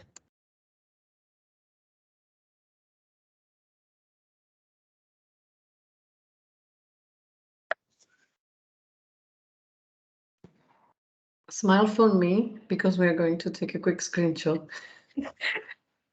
3, 2, 1. Superb. Thank you very much.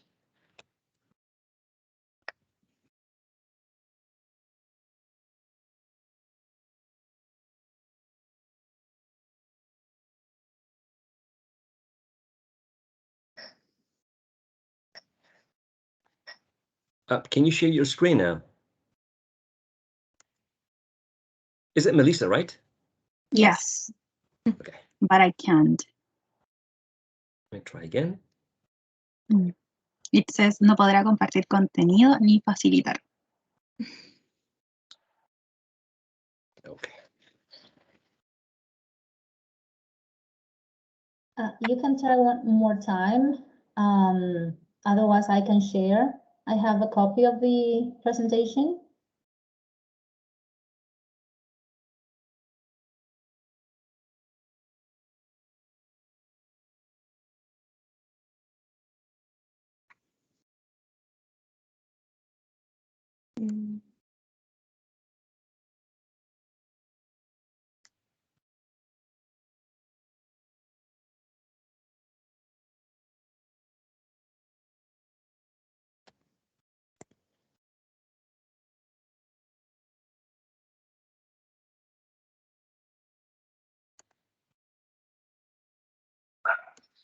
Okay, could you try again, please?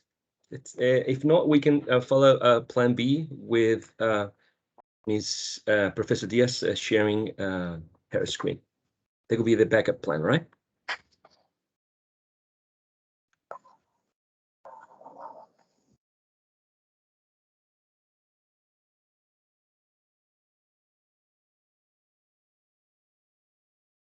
Okay, great. Super. Can you see it, right? Yes. Okay, thank you. Okay, so let's continue.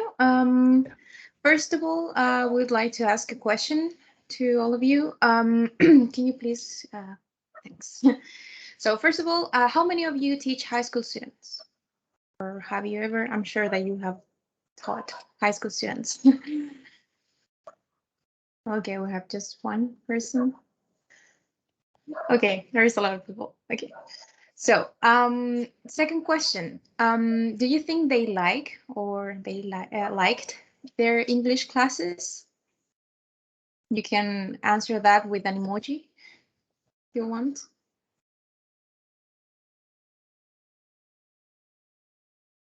Okay, thanks. And now the last one.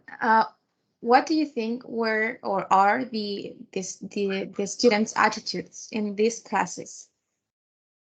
You can just say it out loud, or you can also answer with an emoji.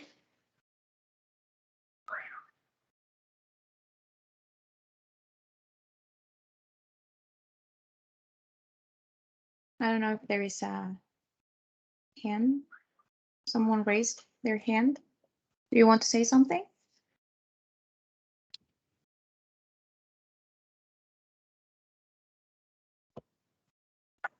No? Okay.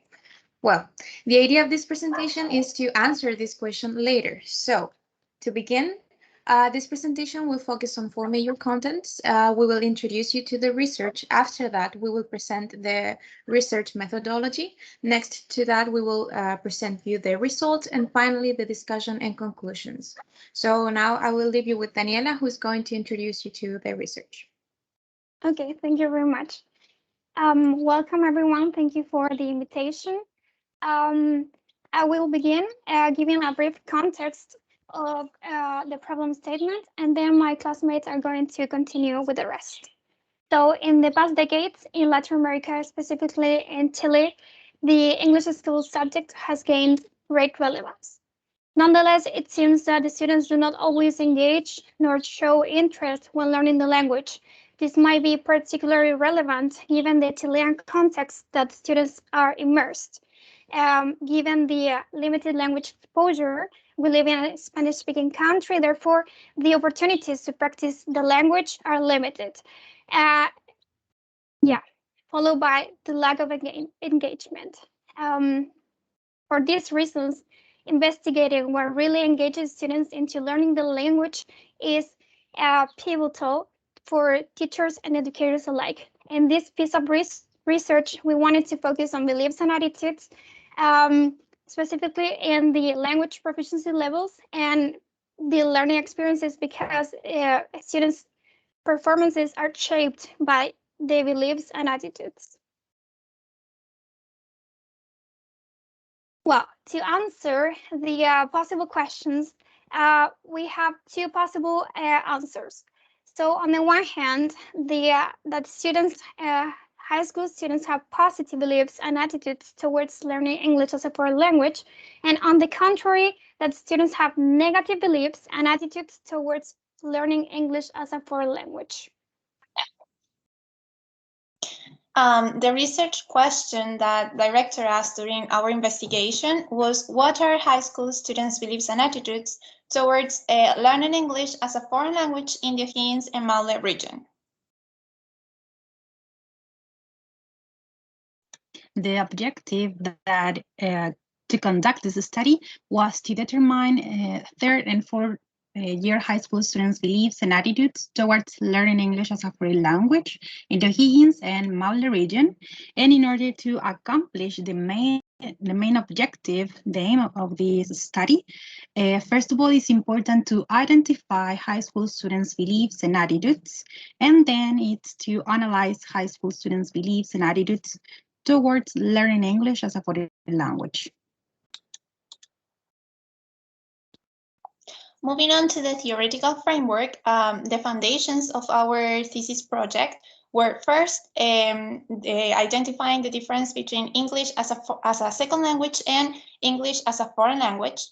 Then specifying English as a foreign language in the Chilean context, then the Chilean educational context, then the definition of beliefs according to theory and the definition of attitudes, and finally, the English language proficiency of Chilean high school students. For the purposes of this presentation, we are going to go deeper into the definition of beliefs and attitudes. First, in 2018, Miranda stated that understanding learners' beliefs about language learning is paramount to understand how students learn best and, of course, to plan suitable language lessons. In this regard, beliefs are essential given that students create expectations about the language they are learning, in this case, English. Then, according to attitudes, as cited in Sajadian and Laskarian 2010, in the educational context, attitudes consider students' perspectives towards the different components of the learning process.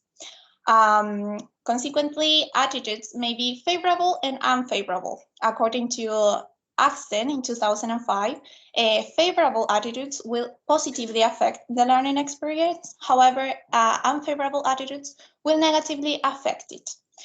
Then that's why beliefs and attitudes are essential factors, since we can conclude that the entire learning experience is hugely influenced by both of them.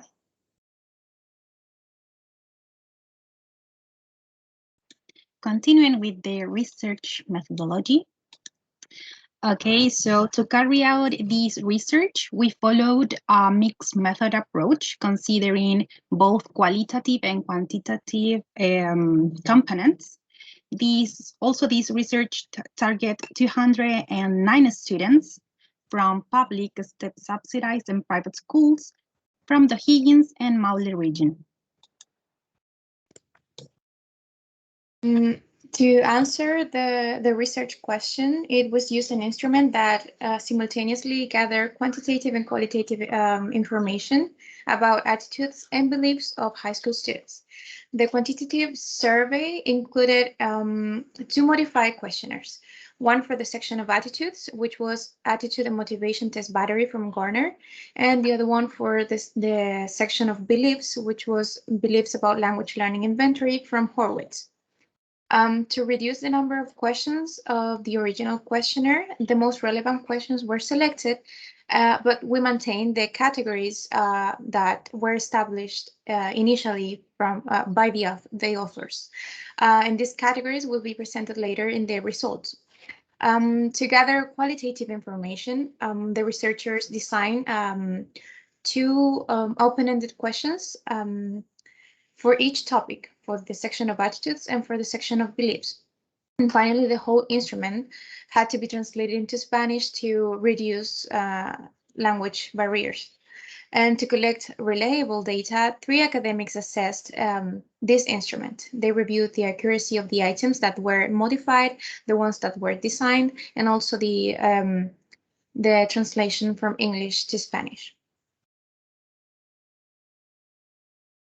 Okay, so regarding the data analysis, on the one hand, the quantitative results were analyzed using a quantitative software, okay, named Statistical Package for Social Science. On the other hand, we used the qualitative results were examined using thematic analysis, which implies recognizing patterns within the data gathered.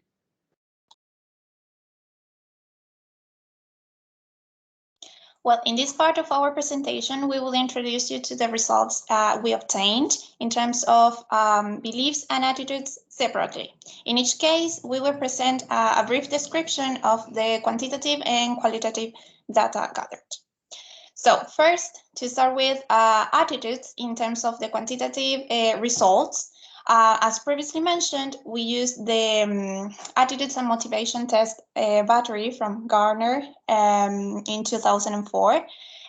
We selected these 9 categories that were established in in the original instrument, which are English teacher, attitudes towards English classes, students' feelings, the family encouragement they received, the integrative orientation of the language, the interest they had in foreign languages in general, the desire to learn English, then English speakers, attitudes towards English speakers, and then the instrumental orientation of the language. An example of, to exemplify the results we obtained, we can conclude that, for instance, in terms of category number 5 and 9, the integrative and the instrumental orientation of the language, a high percentage of students acknowledge the importance of learning English, not only for integrative uses, but also for instrumental uses in the future.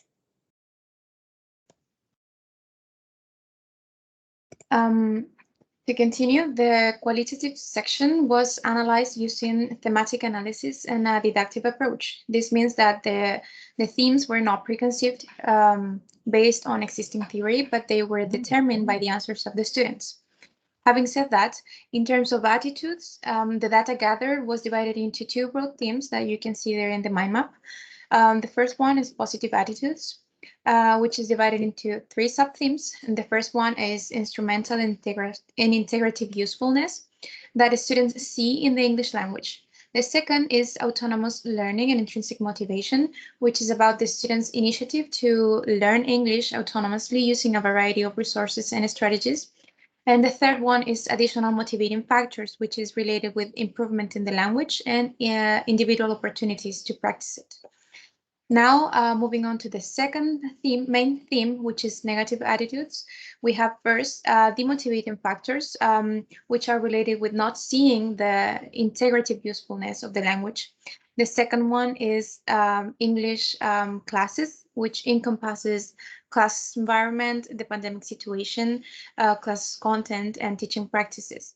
And finally, self-competences, which is about the idea that self-competences can obstruct the process of learning the English language. Okay, so moving on to beliefs results.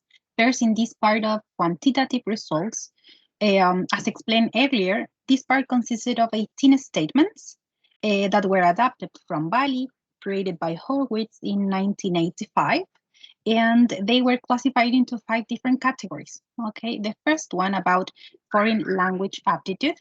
Secondly, difficulty of their language. Then in the third category was addressed the nature of English language learning. Then in the fourth category was about language learning strategies. And finally, we have motivation and expectations. Okay, just to give you an example of these, the results that we obtain in this questionnaire. Okay, we have that in the third category about the nature of English language learning, 192 of the students believe that practice and repetition were pivotal to learn the English language. Moreover, then we have in the second category about the difficulty of the language, we have that 136 students believe that learning English was a matter of acquiring a great amount of vocabulary. And nevertheless, in the same category, we found that some students agree that it's easier to read and write in English language than speak and understand. Nevertheless, between understand and speaking, students believe that it was easier to understand than speak in the language. Similarly, to qualitative attitudes, in this part, we have 2 different perspective or positions. First, favorable beliefs and unfavorable beliefs, sorry. They are also divided into sub-themes. On the favorable side, we have the importance of English language for diverse purposes, such as travel, work, or communication in general, followed by factors that facilitate English language learning, meaning the use of applications, technology, any technological device that may allow students to comprehend better the language. On the negative side of beliefs, we also have two main subthemes. First, the lack of relevance of the English language in the EFL context, meaning that students do not always relate to the language since it is not a native language spoken in this area, in this region. And additionally, factors that hinder English language learning. Some of the concerns that the students had were based on memorization. Some of the students weren't that capable to memorize information or to practice considerably the productive skills, writing and speaking. They used to struggle with those skills.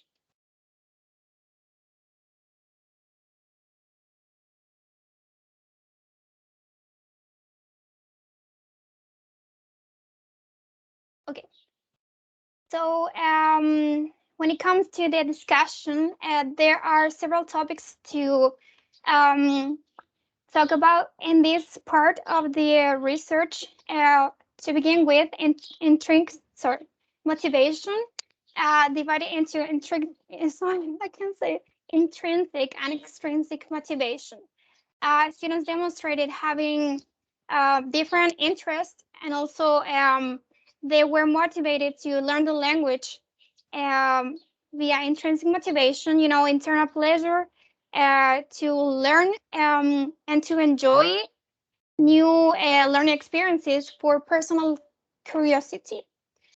On the other hand, extrinsic motivation related to family encouragement and positive reinforcement by the school atmosphere and also their parents. To continue with, integrative and instrumental orientations were also found in this piece of research related with the social educational perspective by Gardner and Lambert, characterizing motivation as instrumental and integrative.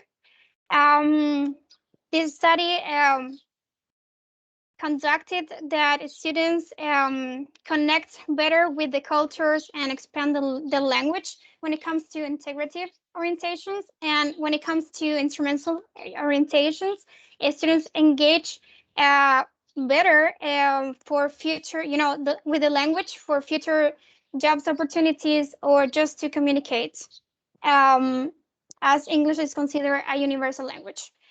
Followed by teacher practices. This one of the most, let's say, controversial perspectives, since the students really enjoyed learning the language. However, the classes weren't considered that appealing or interesting for them. Therefore, they tended to learn the language in a more autonomous way. In connection to this point, the English classes context, according to the findings, students expressed that the classes were too grammar-centered. Yet the Ministry of Education states that students must cover several grammar points throughout the units because it is mandatory. It is mandatory content for them to, learn the language in this manner. Finally, the classroom atmosphere.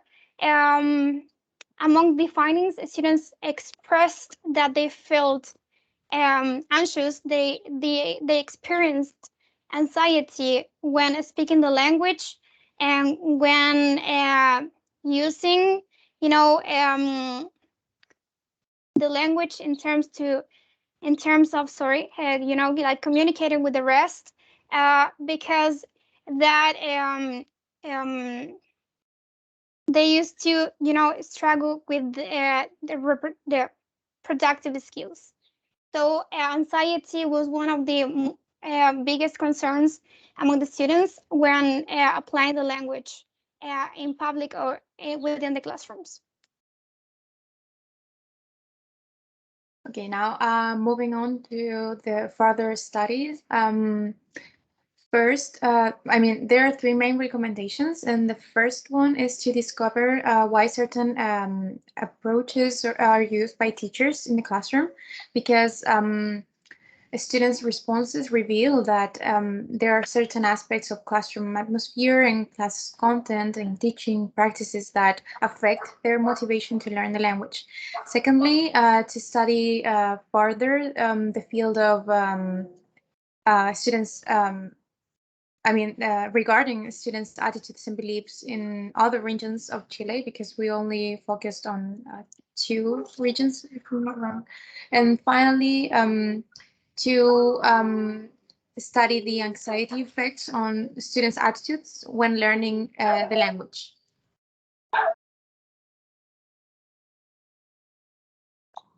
Well, moving on to the limitations of our investigation in regard to some of the difficulties that we faced during the process, we can firstly talk about the pandemic context, as most of the students, almost every student, was receiving online education, which was a little bit difficult for us in terms of contacting the schools and gathering students' answers.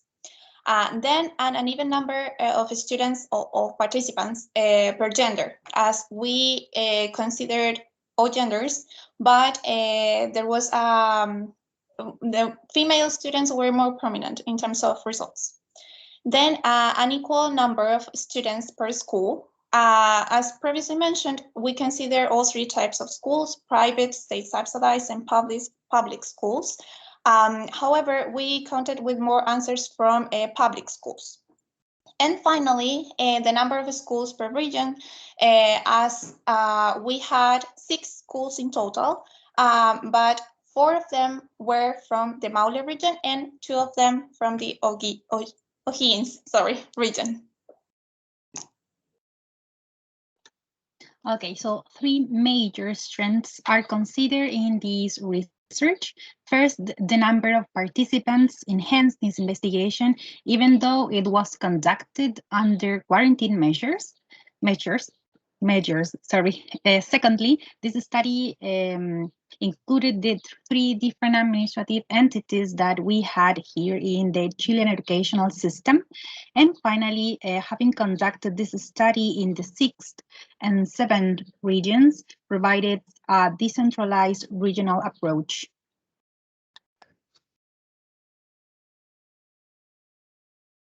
Well, to conclude, by means of the data gathering instrument, the objectives of the study were achieved, allowing us to answer the research question, and this revealed that overall students have positive attitudes and favorable beliefs towards learning English in an EFL context. Additionally, the information helped to reject hypothesis 0 and confirm hypothesis 1. So to conclude, it is important to highlight that the results of this research provide support to understand that it exists interest from students to learn the English language in an EFL context. They are already learning it. However, there is need to enhance the schooling experience, the place where students are expected to learn the language. Therefore, for us, teachers, these findings are very important because they tell us about the necessity to learn and implement a variety of strategies that help us to increase learners' motivation to learn the English language in the classroom. In the next slide, you can see the references that have been used along the presentation. And this is the end of the presentation. Thank you for your attention. And if you have any questions, we're glad to answer them.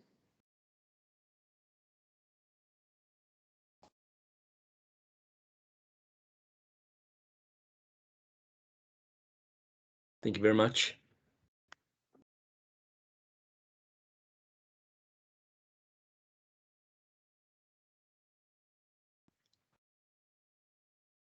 There's a hand raised.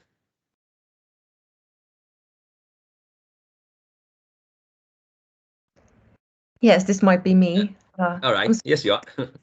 I cannot see all the screens.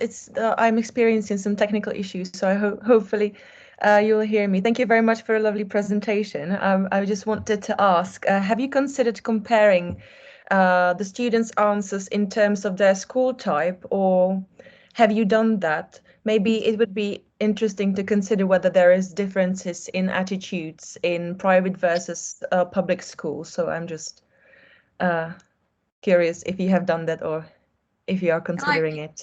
It's a really good suggestion. Thank you. And we thought about doing something like that. In fact, we thought about making comparison of different factors, for example, gender or number of, or the type of the grade, for example, 3rd or 4th grade, and also the schools, but the number of students were not similar in each type of school, so it wouldn't be possible to do that. Yeah, I understand. Thank you.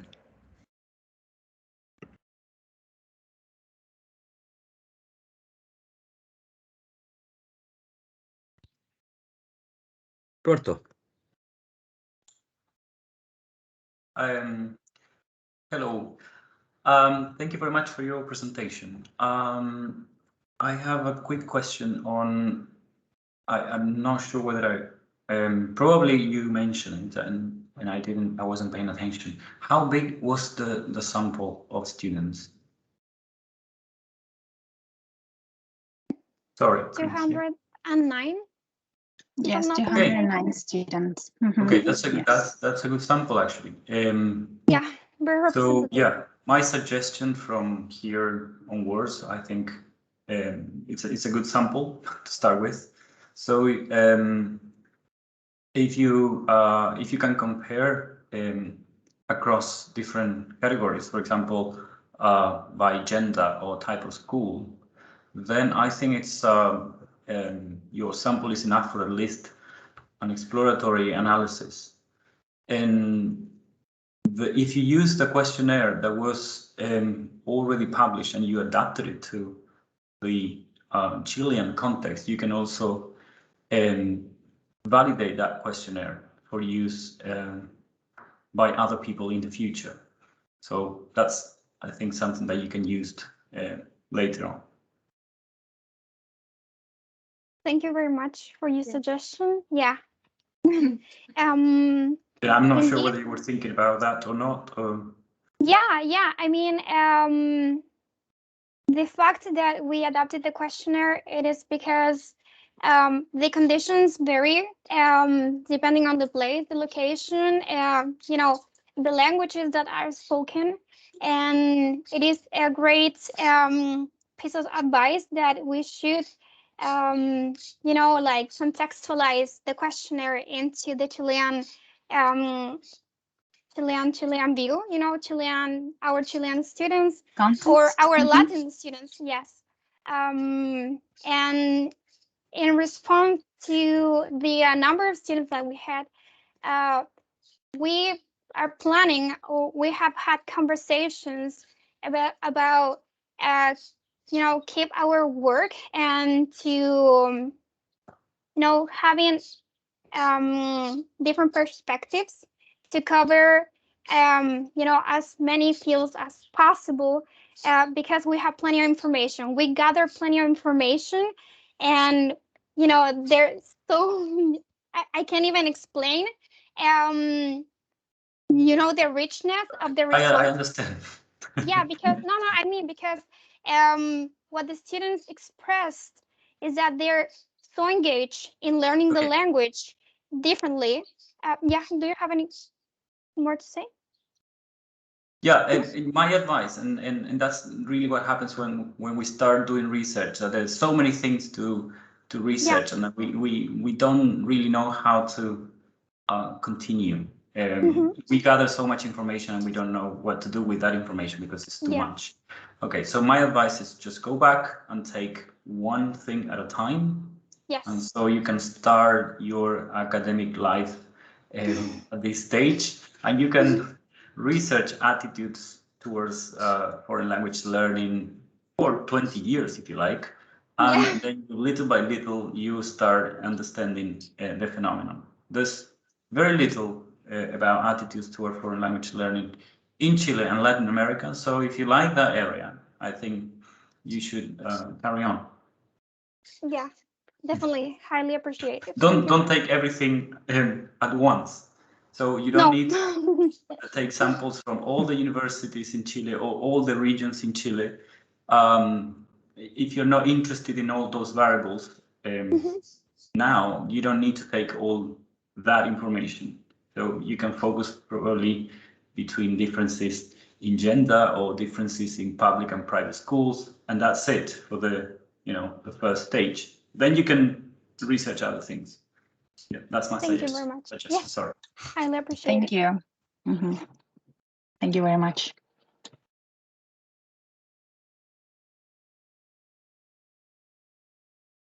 Don't know if there's any other questions from the audience.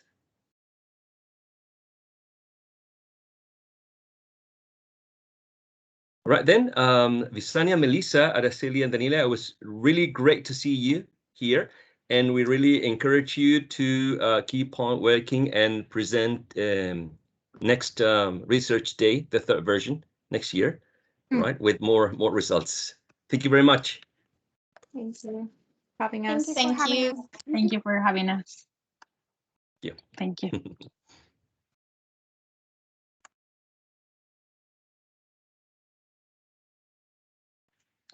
Moving on with the next presentation, with the next presenter, right? Professor Andrew Philomen Raj of Indian origin is an ELT teacher and a teacher training with more than 20 years of working experience. He has specialized in the methodology of English language teaching, obtaining his PhD from the University of Madras, India. He has held several positions such as Director of International Relations, Executive Secretary of the International Relations at the Council of Rectors of the Chilean Universities, Director of Graduate School, Vice President of International Association of Teachers of English as a Foreign Language, IATEFL, Chile. Currently, he is the Director of the Doctoral Program in Education in Consortium at Universidad Católica del Maule, Talca, Chile. Apart from being passionate about teaching and improving communication and recognition for English teachers in the region of Maule, he has been actively involved in research and has published in national and international journals. I would like to welcome him to present English Fun Learning.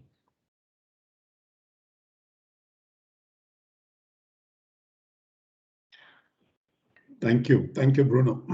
That was an incredible introduction. Thank you so much. I don't know where you got all those informations. Thank you, so kind of you, so kind of you. Glad to be here. I don't know if you're able to see my presentation. Yes, but not in presentation mode, not the whole screen. We can see the slides on the left. There you are. But then I can't see any of you. Well, let me continue. And if there's, I can't see any of you. So if there's any hands raised, you please let me know, Bruno. And yes, thanks for the audience, and thanks for all those who are present here today. I thank our Department of Languages for this opportunity to present this particular project of mine, which has been implemented now in the region of Maule, English Fun Learning, a pilot study. Very quickly on the current status of EFL in Chile. Chile, at least taking into consideration the whole Latin American setup, it stands out for having an institutional framework, especially in the teaching of English. And the indicators shows progress, the level of public policy. But on the other hand, when we see the EF results, probably this is a study made in 2018, but now there's also an updated information in 2021. They just launched it. Chile is ranked in position number 46 out of 88 countries evaluated in English competence. This, though, it seems to be kind of encouraging, but it is far below compared to underdeveloped countries, even if we take up Latin America. And of this, there's a study in late 2007 by Cancino who says that only 10% of Chilean students who enter universities are capable of clearing international English studies, like, for example, TOEFL. And the national test results indicate low-level proficiency in respective skills of high school students. It's a study on education agency that released in 2017. Probably there are some studies, new studies, which have to be taken into consideration also. And well, part of my PhD study, this is one of the information that I discovered, that less than 2% of adults speak English at a basic level of proficiency. And on the other hand, what do we have? We have English as a compulsory subject taught from 5th grade, elementary. Schooling in private institutions offers more learning opportunities due to the greater autonomy in making decisions about the curriculum they implement. And this is also, we can witness in the education agency results, that the private institutions' results are much better in terms of English competencies versus the public schools. And then there is a proposal from OECD where they mention about the need to strengthen the quality and equity in Chilean early childhood education schools, which means to provide access to quality educational opportunities, which are really highly stratified. And on the other hand, we're looking into the socioeconomic status, as you could say, low, middle, high, and high. The segment of certified and uncertified. So the uncertified segment in terms of the low socioeconomic status, it's incredible compared to the certified segment from the higher socioeconomic status. At least there's 83.3% versus 99.2%. This is a kind of study in terms of public and private institutions. And looking into Maule, there's also something that called our attention in terms of the nationwide certified English speakers. Maule is the lowest in terms of the percentage. It's 8.9 compared to the rest, probably Valparaiso, Metropolitan, and even Antofagasta for that matter. They are kind of higher. And what calls my attention was Magallanes and Antarctica. Could this be because of the tourism, or probably because of the foreign communities, foreigners living there? Things to continue discovering. And there was a need to implement something in order to give a kind of new face to this English learning process in terms of Maule region, where I belong to. And also from my university, we do have some kind of commitment with the region. And having that in mind, there was this proposal of English Fun Learning. It's a program aimed at preschoolers in the Maule region, which is based on the triangle meet, a methodological approach to learning teaching that includes kindergartens, students and parents of the Integra Foundation, who cater to the needs of the preschoolers, the main beneficiaries of the social innovation project. English Fun Learning aims to awaken children's interest through fun learning. It is innovative as it generates an articulation between trainer, student, and parents or caretakers for that matter. Now, what do we understand by this triangle meet methodology? As I said, that it's a kind of innovation proposal. The triangle meet methodology is the communion of children, parents, and preschool educators in a combined effort striving towards success. And this is something that we'll have to have clear. As you can see in the graph in the middle, children, parents, and preschool educators mutually, all of them in equal shares, contributing towards success. The reason why parents have to be involved and the teachers have to be involved, because there are so many variables that influence language development. If they are aware of it, they can appreciate and support language growth in children. And there's also another study by Justice Jiang and Strasser, where they mention about the individual differences in young children's language acquisition reflect in part the variability in the language learning environment that they experience, both at home and in the classroom. And we consider that teacher training is important for good language teaching, and good language teaching promotes social equality. This is also a component that we thought it was necessary, because it's not just for the sake of teaching, but also we want to promote social equality. So if that's the case, it's imperative that the field of English language teaching challenges the rhetoric of English as a key to advancement and works to ensure social justice in the field through teachers, teacher educators, and teacher education programs whose practices explore the sociocultural and political context of English language education. And regarding the preschool English language teaching, what do the authors state? There's a lot of studies, Fonseca and Pulido, on the topic of teaching English in primary levels, materials and resources. And then we have Butler English language education among young learners in East Asia. There was a review of current research between the years 2004 and 2014. And then we also have this popular video cartoons and associated branded toys in teaching English to young learners. That was a case study. And we have the enriching micro teaching in teaching English to young learners, which was an action research.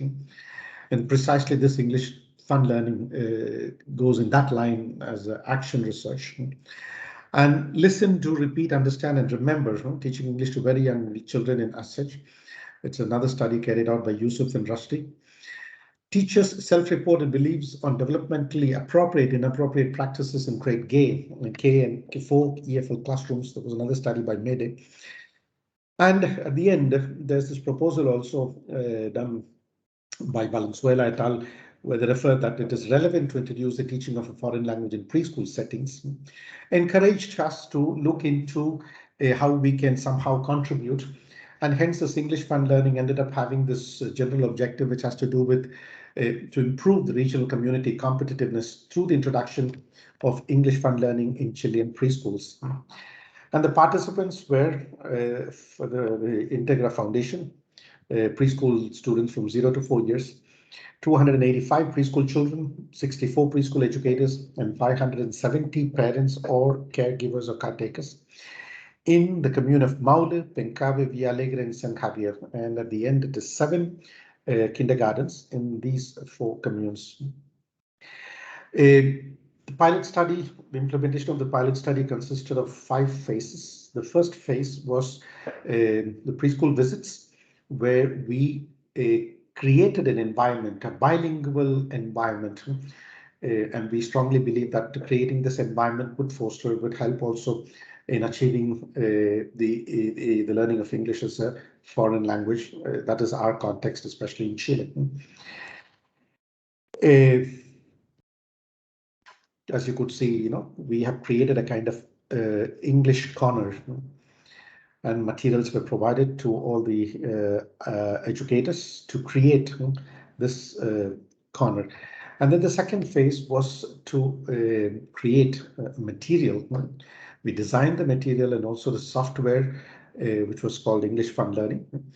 The material which were designed were taken from the from what is being taught or what is being done in the kindergartens, looking into the materials, the contents, what they have as part of their curriculum. From there, we created material for English Fun Learning. And based on the book, as you could see, there were 5 units. And we had the application, which was given to the parents in order to accompany the children. These are the didactic resources, the book and the application English Fun Learning. And the third phase was to prepare, offer training programs, professional development programs for preschool educators. Almost everybody, none of the preschool educators had exposure to English language. So it was like starting from zero. Kind of was a tedious and challenging process for them, but since this English Fun Learning contemplated this triangle meet, and it was so important that they are prepared in order to be in the classrooms, in order to teach and accompany the children. So there are a few pictures of the professional development carried out in all these kindergartens. And the fourth phase was teaching children and parents and caregivers. So we made it a point that once we prepared, we trained the educators stepped in the classrooms in order to work with the children, introducing the English language. And there also we had 2 of our former students from our pedagogy program who were part of this project, and they also contributed accompanying the teachers, the children, and also the parents. So the fourth phase included the teaching of the children and the parents and caretakers. Few images, few pictures to show the activities carried out by educators and classroom assistants during this English experiences. Fundación Integra carries out its curriculum activities based on experiences. So English became one of the experience now in all these 7 kindergartens, and the first one in a row. And as you could see, the interaction between the educators and the children.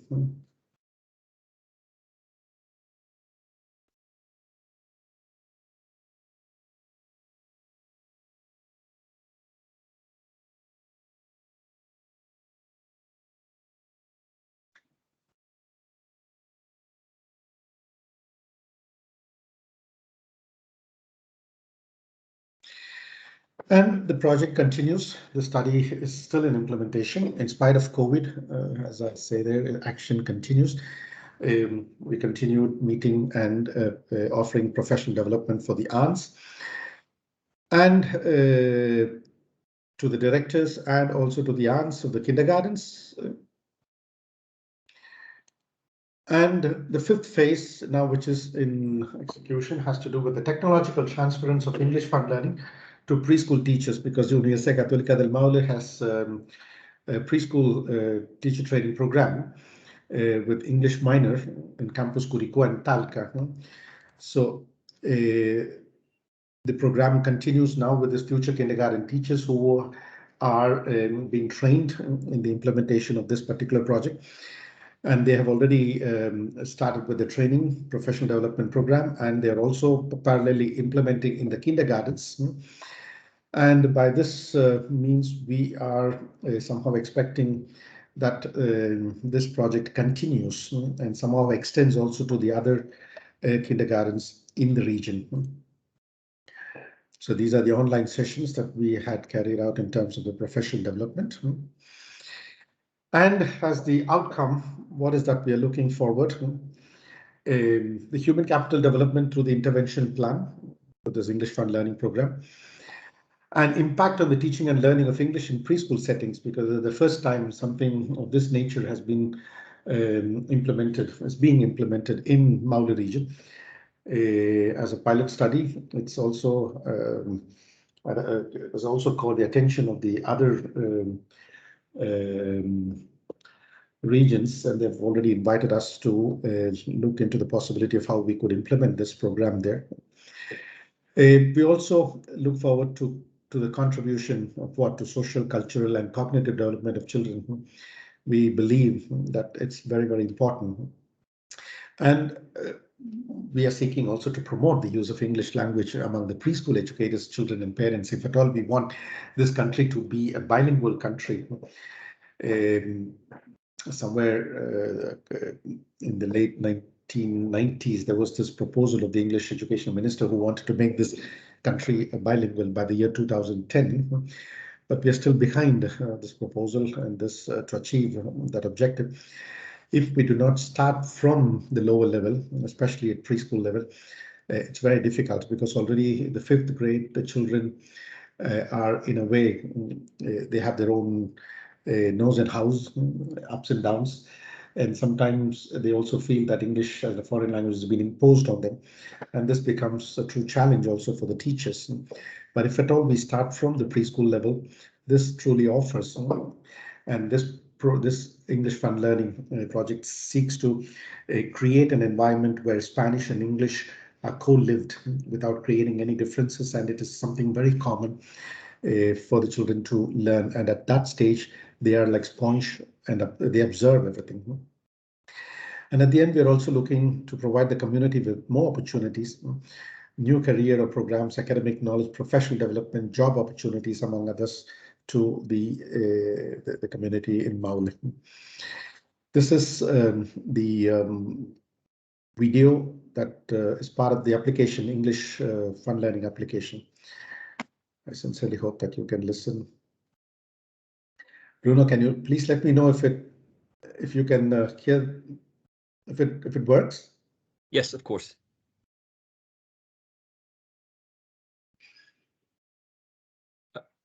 We can see the image, but we cannot listen to it.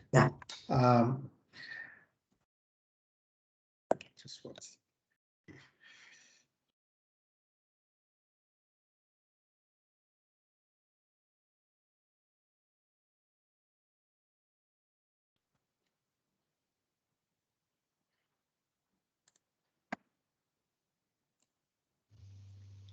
Now? Yes. Yes.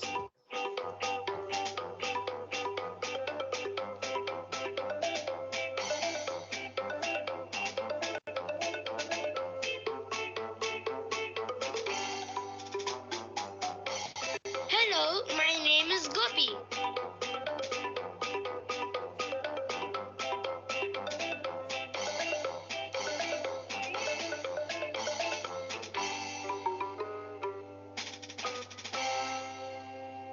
Let's play.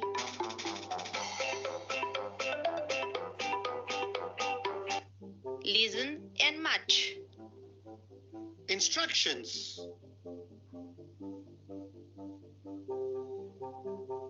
Aunt, brother, dad, grandma, grandpa, mom, sister, uncle.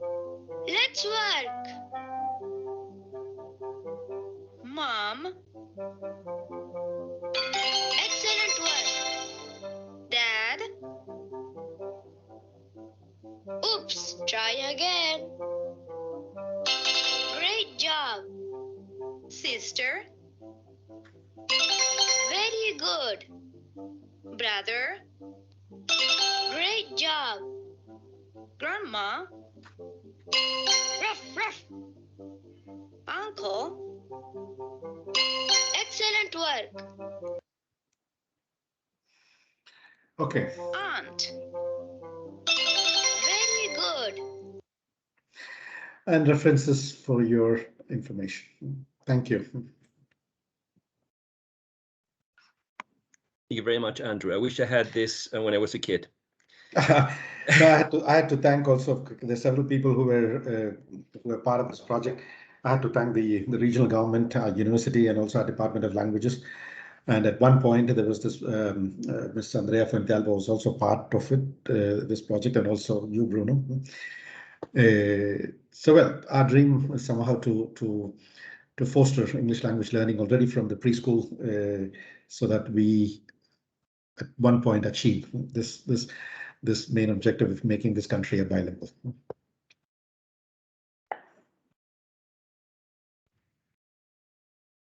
All right. Any questions or comments from the audience are welcome now. Roberto? Yes, thank you, Andrew, for your presentation. That looks quite exciting, and I agree with Bruno. I would have loved to have that when I was a kid.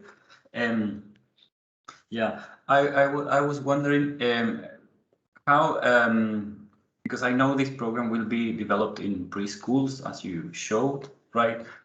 What exactly are you going to focus on during, I suppose you're going to measure learning under certain conditions to assess the effectiveness of the program. And I'm not sure, I would like you to tell us a little bit more about that, if possible, at this stage. I know it's very preliminary. Yes, the first thing would be to at least in the preliminary stages, we have been trying to encourage the preschool educators to get to know about English language, to love this language, and also to somehow create an awareness, the importance of this English language, and so that they could at the same time and also transmit to the children. So at one stage, we have to look, or there's a questionnaire that's going to collect data in terms of their perception in terms of English language and in terms of their involvement and participation. And then we have another study is to be carried out. We had done that in 1 or 2 kindergartens, but we have to collect the data of the others, which has to do with the performance of the kids itself, the children who are participating in this project. And then the third would be to look into what the parents have felt, their perceptions in terms of this language, and also how they see or have they have witnessed the growth, because many parents, at least mouth say, they are very happy and that this application has been a great help. And even in this COVID period, that they could continue with this learning process, not so much with the teaching, because teaching has to do in the kindergartens, at least because the parents they've never been exposed also to English language. So for them, at least using this application in a way has helped them to maintain their kids active, so that they could not forget what they have received at school. And also during this COVID period, we have provided with capsules in order to strengthen this this process.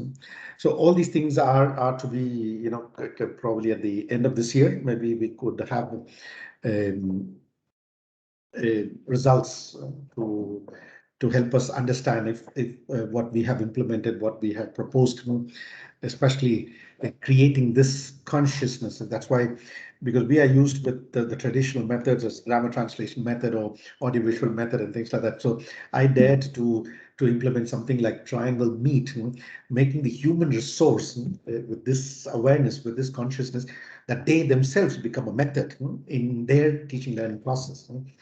So in that sense, social innovation, and hopefully the results helps us to continue with this project.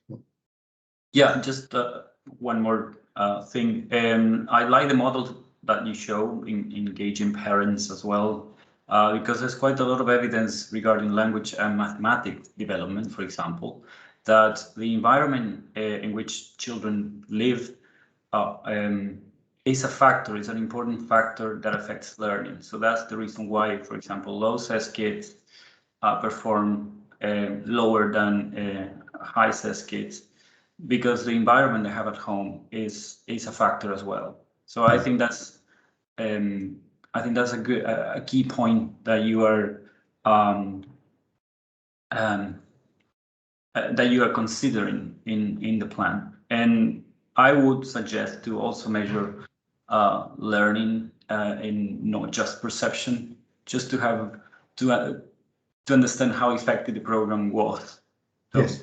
I mean, that would be my suggestion. Thank you. But yes, of course, you know more about what you're doing. No, you're very right when you said that the environment contributes, because this project, in a way, is a fruit or is a result of the laboratory that I run at home. My kids, they speak 3 languages, and precisely in a non-native context, because it's from them that I thought that if this is possible, then it should be also possible elsewhere. Yeah. And so there it goes. Yeah, there's a potential paper there. Yes, it's already a case study. A case study. Already 2 is out, but we have to continue. Thank you, Mr. Monte. Thanks. So, but I think that you just said what I was asking, what I want to ask, but you mentioned some a diagnostic, a national and a regional diagnostic about the level of English, or I mean the amount of people who can speak English nowadays. You said that in 2015 it was like 2%. Yeah, probably it's more today. Yeah. And also you said that you are going to have some results, but you don't have results now, yes? Not yet. Not yet. Okay. Preliminary results, yes, but it has to be, I have to work on that. Yeah. Well, we know that in research we work with results. I mean, not with ideas, but I would like to ask you your personal impression. What do you think the impact of this program at the schools or at the kindergartens where you are implementing this program? Do you think that, I mean, because you have also related this program with students, teachers, and parents? Okay. Do you think that there is I don't know, a different impression from parents or students, or different form of working with English language? What parents, students, and teachers think about it? Yeah. I do have some preliminary idea, because we have already carried out.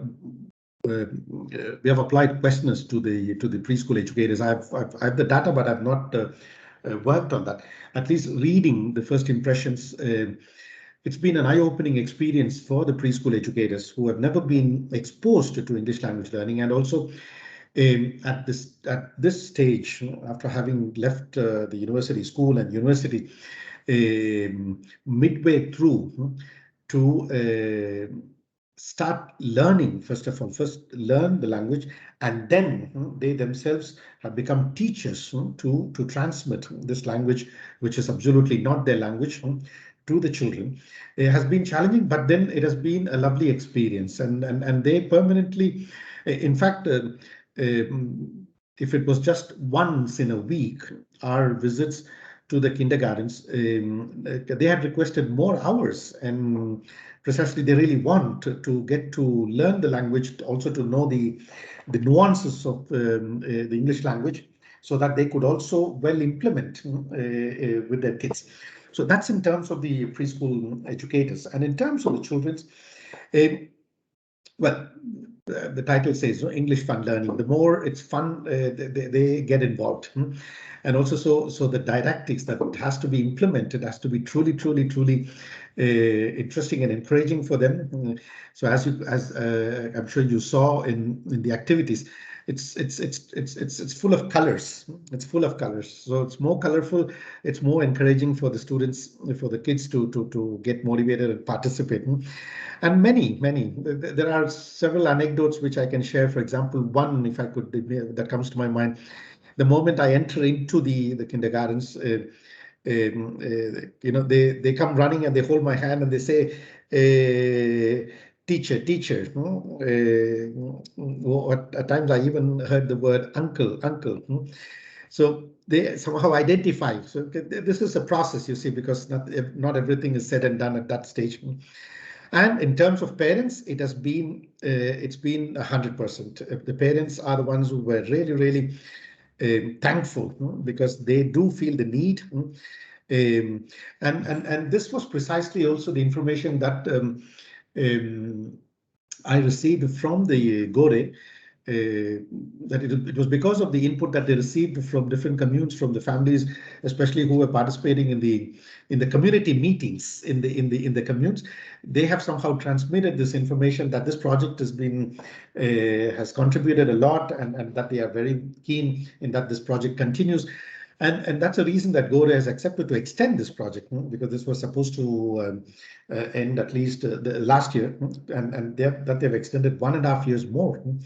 So I hope that at least in a way it seems appealing and attractive. And as I said, it is a process which will take time, but hopefully with our preschool educators, somehow we could get this moving. And we are currently in the stage of transferring this technology to them, so that in their practicums and future, when they become teachers, and also there's this agreement that Fundación Integra hire our teachers from UCM, so that this project could be continued. Thanks. Thank you, Andrew. We have one more question from Ranjan. Professor. Thank you, Bruno. I mean, this is not a question, it's just kind of a commentary, because I wanted to just thank Professor Andrew for his wonderful presentation as always. And two things which are very important, which I would like to highlight, is that the fun element which is there in this project, and the age group, and that is the primary school kids, students. Those two things are very important because the idea of developing any second language, here in this case English language, is that it should be developed in a very lucid, very fun manner, and it should be developed from the very beginning in a way the kids have developed the first language. And in the same line as Krashen has given his comprehensible input theory in 1981, where he says that any input which is there in the language class has to be in a way that it is comprehensible. So I think in that way, this project has to, I think with what Professor Andrew has shown is quite a remarkable project, and it will definitely help Maule region to succeed in future. That's the comment I want to make. Thank you. Thank you, Ranjiva. Thank you. Kind of you.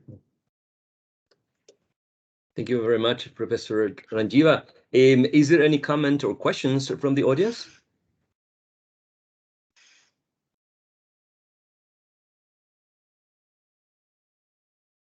Well, again, Dr. Philomen Raj, thank you for your presentation and congratulations on this socially oriented project to help our children in our region. Thank you, and thank you for the opportunity also, and our department for organizing such a lovely event, and for the team, Evelyn and team. Congratulations. Alrighty. Thanks to all of you for your interest in research and participation. The afternoon session, as far as I know, will start at 2:30 p.m. If I can get a confirmation. Yes. 2:30 p.m. Excellent. So thanks again to all of you. Good afternoon to all of you. Enjoy your lunch. Be back in the afternoon session. Alrighty. Bye-bye. Bye-bye. See you soon. Bye. Thank you. Thank you.